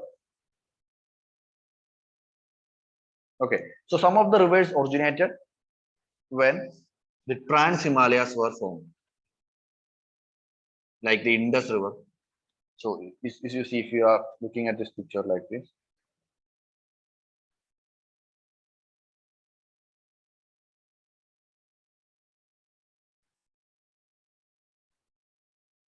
okay, so there is a river. So, this first river has been flowing from the times of what do you call as the Trans-Himalayan range, the formation of Trans-Himalayan range. It has been flowing, right? And when the next river, that the next mountain range, that's the main Himalayas, have been formed. Main Himalaya formed in Samayatha, this river is already flowing. This river is already flowing, meaning what? When Great Himalayas are formed, in the regions of the river, there will not be, the river will be eroding. As the Great Himalayas are rising up, the river will be eroding. So there would be a gap. So through a, what do you call as a valley or a gorge, this river will be flowing across the Himalayan, the main Himalayan range. Now, similarly, this the same thing happens when the next central Himalaya, middle Himalayas are also rising up. The river will, irrespective of the factor, will just keep flowing, creating its own gorges. Now, when the main Himalayas were formed, there would be other rivers which are originating from main Himalayas. Not just one river. This river originated from the Trans-Himalayan parts, maybe even beyond that. Now, with the origin of main Himalayas, here again there is a slope. From here, a river will start flowing. So this river will be consequent to the main Himalayas, but again will be flowing across the middle Himalayas. So this, on this basis, several rivers were formed. There are main three rivers: Indus River, Brahmaputra River, and Ganga. So these three rivers were formed at different stages of, or rather, these three rivers are not, they themselves, they have a lot of tributaries. Like, so all of these rivers started at some point of time in the Himalayan accumulation. Some started even at the time of Trans-Himalayas, like Brahmaputra, Indus. But on the other hand, rivers like Ganga started only after the formation of Great Himalayas. So at each stages, different rivers were formed, and they together combined to form the eventually the Indus system, the Ganga system, and Brahmaputra system. So it is not like the system has been there from forever. Several rivers have been developed, have been originated, and they combine together produce the system that we have today. So that's the theory. We'll just write that. The multiple river origin theory as to how the Himalayan drainage system has evolved or have been formed.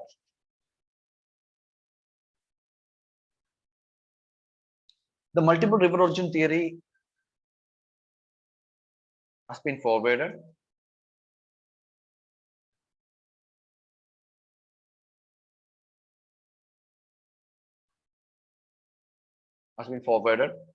by rejecting the idea of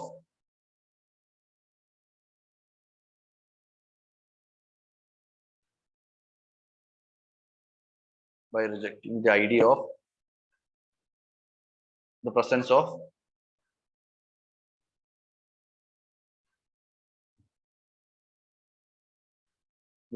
large east-west flowing rivers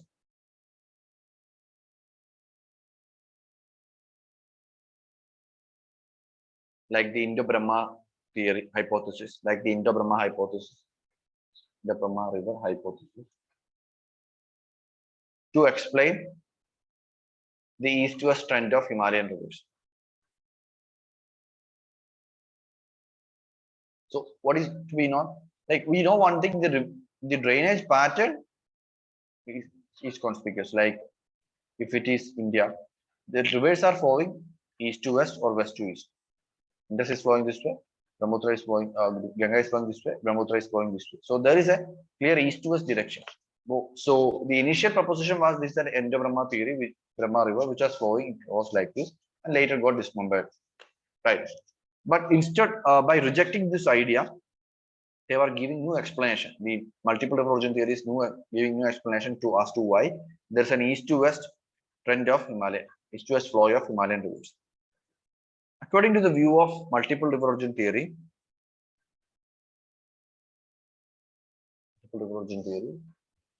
the Himalayan drainage system has evolved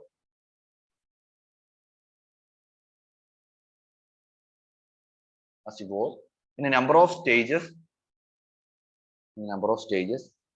coinciding with the evolution of Himalayan ranges.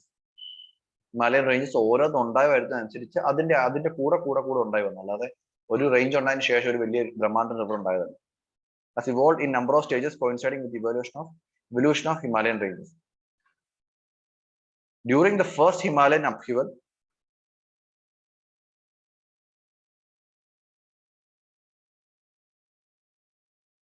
of the formation of trans-Himalayan ranges,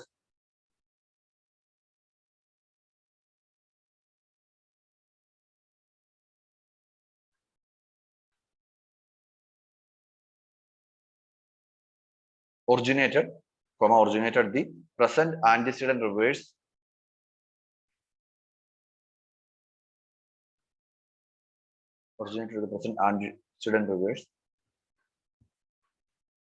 hyphen Proto-Indus, Proto-Satluj, and Proto-Brahmaputra.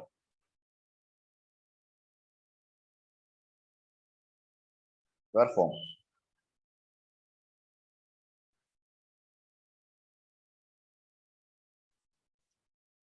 These rivers were draining into the Tethys Sea, which was present south of the Himalayan range.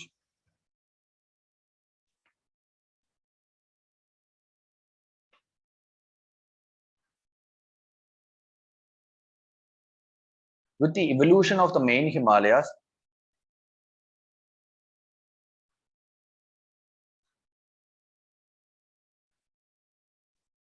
something more need to be mentioned here. With the evolution of the main Himalayas,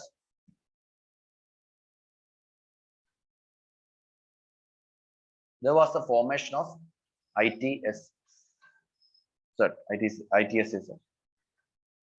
between the Trans and main Himalayas.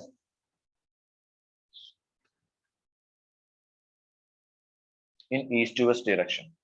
Obviously, two ranges, and this is future zone, east to west direction.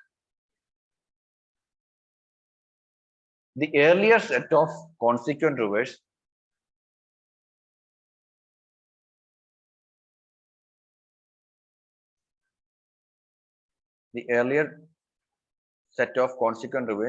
started to flow.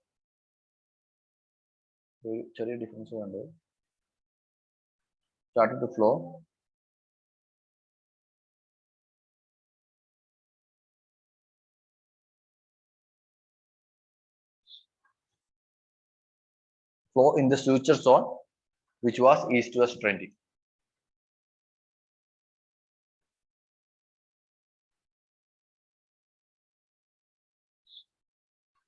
This clearly indicated by the upper courses of Indus,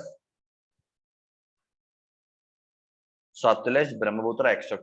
നമുക്കറിയാലേ ഇവരെല്ലാം ടിബറ്റിൽ കൂടെ east west ഡയറക്ഷനിലാണ് flow ചെയ്യുന്നത്. നേരെ താഴോട്ട് വരുമല്ലോ. So they flow like this, then they come down, they again flow like this, and then they come down. So they are flowing through that because earlier this plain thing has happened. The river was flowing like this. So when this thing happened, it is flowed like this, and then when the main Himalayas formed, it again entered, penetrated to that river, like we said earlier.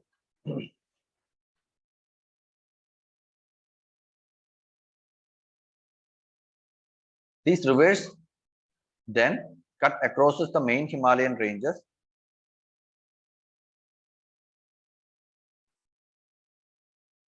These rivers then cut across the main Himalayan ranges. Cut across the main Himalayan ranges at weaker zone, forming deep gorges.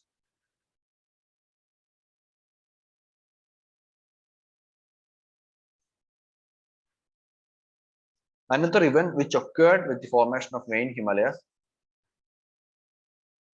Another event which occurred with the formation of main Himalayas was the origin of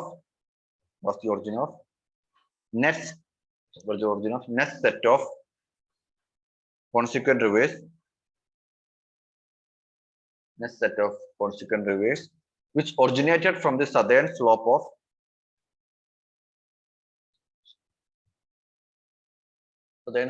main Himalayan ranges. Example Ganga, Yamuna, Jhelum. നേരത്തെ എന്താണ് trans ഹിമാലയാസിന്റെ southern സ്ലോപ്പിൽ നിന്ന് ഒഴുകി. അത് trans ഹിമാലയത്തിന് consequent ആയിരുന്നു, ബാക്കി എല്ലാ റേഞ്ചസിനും antecedent ആണ്.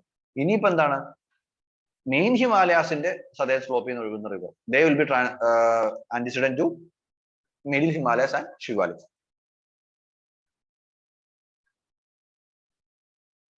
With the formation of middle Himalayas and MCT,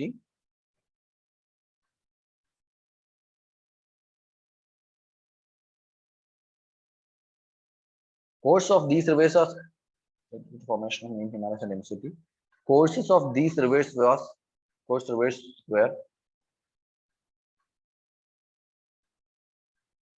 also disrupted,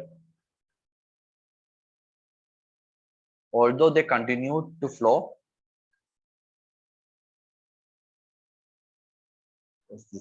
Although they continued to flow towards south or towards the south into the newly formed Himalayan 4D.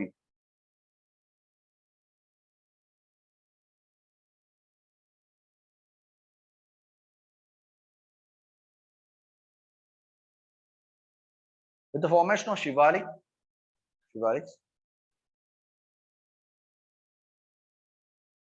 there was further dismemberment and rearrangement of these rivers.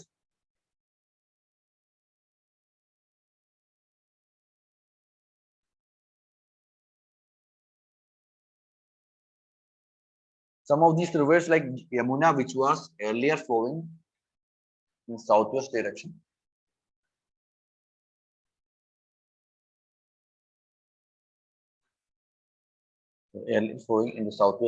started flowing in southeast and eastern direction.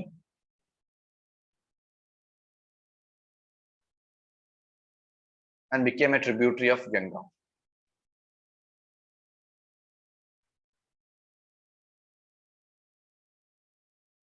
So it is coming and flowing into that depression, right? But with the formation of Garo-Malda gap,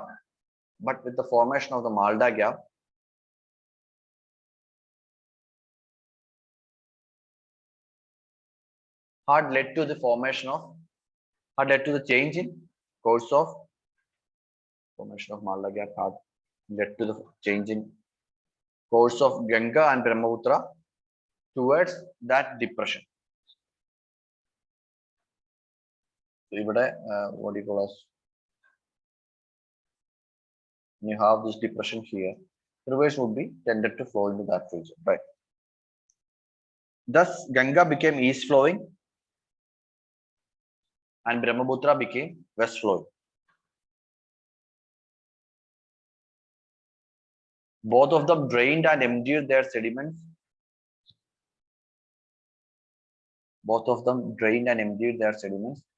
In this gap,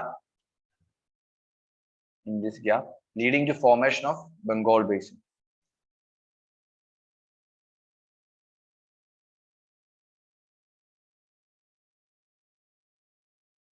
Okay. ഇത്രയും കാര്യങ്ങളാണ് നമുക്ക് evolution of Himalayan reverse പഠിക്കാനുള്ള കുറച്ച് കാര്യങ്ങൾ ചിലപ്പോൾ നമുക്ക് evolution of peninsular റേഞ്ചസും കൂടെ പഠിക്കാം.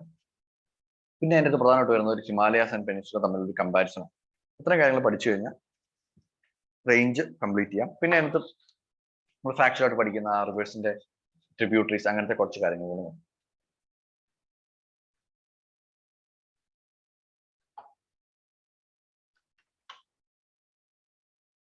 Okay, doubts? If not, we'll conclude.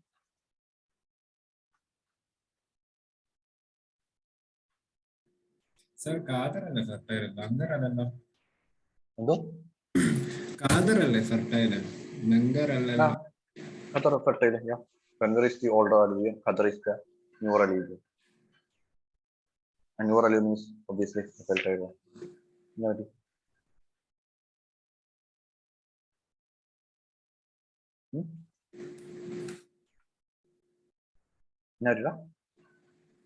അല്ല ഒന്നുമില്ല, പറഞ്ഞത് കേട്ടപ്പോ ബങ്കർ മോർ ഫെർട്ടൈൽ എന്ന് പറയുന്നത് കേട്ടു.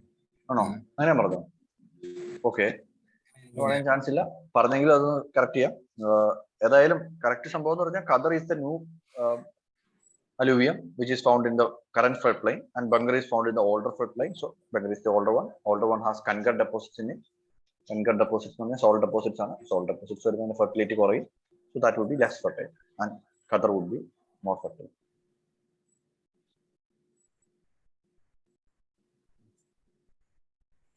Okay. Now we'll meet tomorrow. നാളെ ഉച്ച കഴിഞ്ഞുണ്ടോ? അത് രാത്രിക്ക് മാത്രമേ ഉള്ളൂ? നിങ്ങളുടെ സമയം എങ്ങനെയാണ്? ഓക്കെ, എപ്പോഴാണ്? ഓക്കെ, നാളെ ഫ്രീ ആണെങ്കിൽ ഒരു 2 ക്ലാസ് രാവിലെ സെഷൻ ആണ്. രാവിലെ എന്തായാലും ഒരു 4:30 വരെ സെഷൻ വെക്കാന്ന് പറഞ്ഞു. 2 to 4. 2 to 4. നിങ്ങൾ ഫ്രീ ആണോ?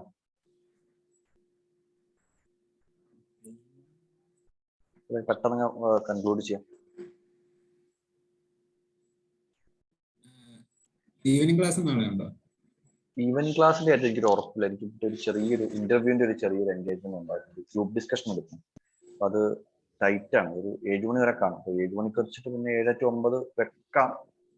പക്ഷെ അതിനകത്തൊരു ഇഷ്യൂ വരുന്നത് വെച്ച് കഴിഞ്ഞാൽ ആ സമയം അത്ര ടൈറ്റ് ആയതുകൊണ്ട് ഞാൻ അവരോട് ഒന്നുകൂടി വിളിച്ചു ചോദിച്ചിട്ട് 6:30 തീർക്കാൻ പറ്റുമെന്ന് അറിഞ്ഞിട്ട് വേണം ഒന്ന് കൺഫേം ചെയ്യാൻ. ഉച്ചയ്ക്ക് വേറെ പരിപാടി ഉണ്ടോ? ഇല്ലല്ലോ. ഏഞ്ചൽ, ധന്യ,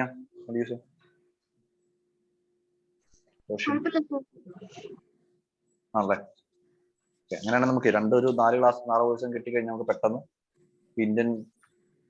ഇന്ത്യൻ ജോഗ്രഫി ഇനിയിപ്പോ ഒരു 1.5 സെഷൻ കൊണ്ട് നമുക്ക് തീരും. മൺസൂൺ ആണ് അതിനകത്ത് പ്രധാനമായിട്ടുള്ള ഒരു കാര്യം. കൺസെപ്റ്റിലുള്ള ഒരു കാര്യം മൺസൂൺ ആണ്. നമുക്ക് നൈസായിട്ട് ഡീൽ ചെയ്യാം. അത് കഴിഞ്ഞാൽ പിന്നെ എൻ്റെ ഇന്ത്യൻ ജോഗ്രഫിക്കകത്ത് കാര്യമായിട്ട് കാര്യങ്ങളില്ല. ആൻഡ് റിസോഴ്സ് ജോഗ്രഫി ഒരു ചെറിയ ടോപ്പിക്കാണ്. നമുക്ക് കുറച്ച് ടോപ്പിക് വാട്ടർ നന്നായിട്ട് പഠിക്കണം, ലാൻഡ് കുറച്ച് പഠിക്കണം. That's it. ബാക്കി നമുക്ക് ആ കോളിന്റെ ഒന്നും പേരുകളൊന്നും പഠിക്കേണ്ട കാര്യമൊന്നുമില്ല. അധികം യൂട്ടിലിറ്റി ഇല്ലാത്ത കാര്യം. So will see that. Okay, അപ്പം എന്തായാലും ഞാൻ ഒരു കുറച്ച് കഴിയുമ്പോഴത്തേനും ആ ഡേറ്റ് ഒന്ന് കൺഫേം ചെയ്തിട്ട് അറിയിക്കാം. നാളെ എന്തായാലും നമുക്ക് രാവിലത്തെ സെഷൻ ഉണ്ട്. ഒരു 2 to 4 വല്ല വെക്കാം. 2 to 4 ഓക്കെ അല്ലേ? എല്ലാവരും പറഞ്ഞു. നമ്മുടെ ഇത്രയും പേരല്ലേ ഉള്ളത്. നമ്മുടെ സൗകര്യപ്പെടെ അനുസരിച്ച് വെച്ചാൽ മതി. 2 to 4 ആണെങ്കിൽ 1 to 3 വെച്ചാൽ മതി. 1 to 3 1 മണി തൊട്ട് 3 മണി വരെ. അതാ ഉദ്ദേശിച്ചത്. 1 to 3 വെക്കാനാണ് ഉദ്ദേശിച്ചത്. ഓക്കെ, ബാക്കിലോട്ട് ഒക്കെ ആണെങ്കിൽ നമുക്ക് അങ്ങനെ നോക്കാം. ഏഞ്ചൽ, ധന്യ, റോഷൻ എന്നാണ് ഇത്രയും ആൾക്കാർ എന്നാണ് കാണത്തുള്ളൂ. അതുകൊണ്ട് പിന്നെ അതാണ്. അപ്പൊ അതുകൊണ്ടാണ് ഞാൻ ചോദിച്ചത് നമ്മുടെ ഇവിടെ ഉള്ളവരുടെ അഭിപ്രായം. എന്നാ 1 to 3 ഞാൻ പറയട്ടെ. ഓക്കെ, റോഷൻ അങ്ങനെയാണെങ്കിൽ നമുക്ക് 1 to 3 വെക്കാം. വൈകുന്നേരത്തെ കാര്യം ഞാൻ ഒന്ന് നോക്കിയിട്ട് അതും കൂടെ ഒന്ന് അറിയിക്കാം. ഓക്കെ,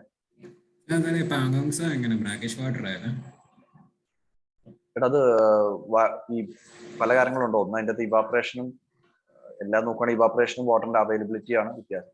അവിടെ അവൈലബിലിറ്റി വളരെ കുറവാണ്. പിന്നെ ഇത് ഈ ലൈം സ്റ്റോൺ റീജിയൻസ് ആണ് ഹിമാലയാസിലെ അവിടെ. സോ എല്ലാം കൂടെ കൂടിയിട്ടാണ് അത് വരുന്നത്.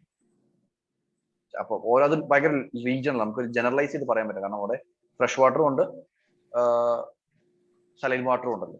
ചിലയിടത്ത് ഇവാപറേഷൻ വാട്ടറിന്റെ പൊതുവെ ഇൻലെറ്റ് ഇല്ലാതെ വരുമ്പോഴാണ് എന്താ പറയുക, അതൊരു സലൈൻ നേച്ചറിലേക്ക് പോകും. അത്രയാണ് എനിക്ക് അതിനകത്ത് അറിയാവുന്നത്. സ്പെസിഫിക്കലി ഓരോ എണ്ണത്തിന്റെയും കാര്യമായിട്ട് എനിക്കറിയത്തില്ല. നമ്മൾ ജനറലി ഉള്ള പാറ്റേൺ ആണ് അറിയാം. ഓക്കെ, നമുക്ക് അടുത്ത ദിവസം കാണാം. Bye, good night. ശരി Thank you, sir. Sir. Okay, bye, good night.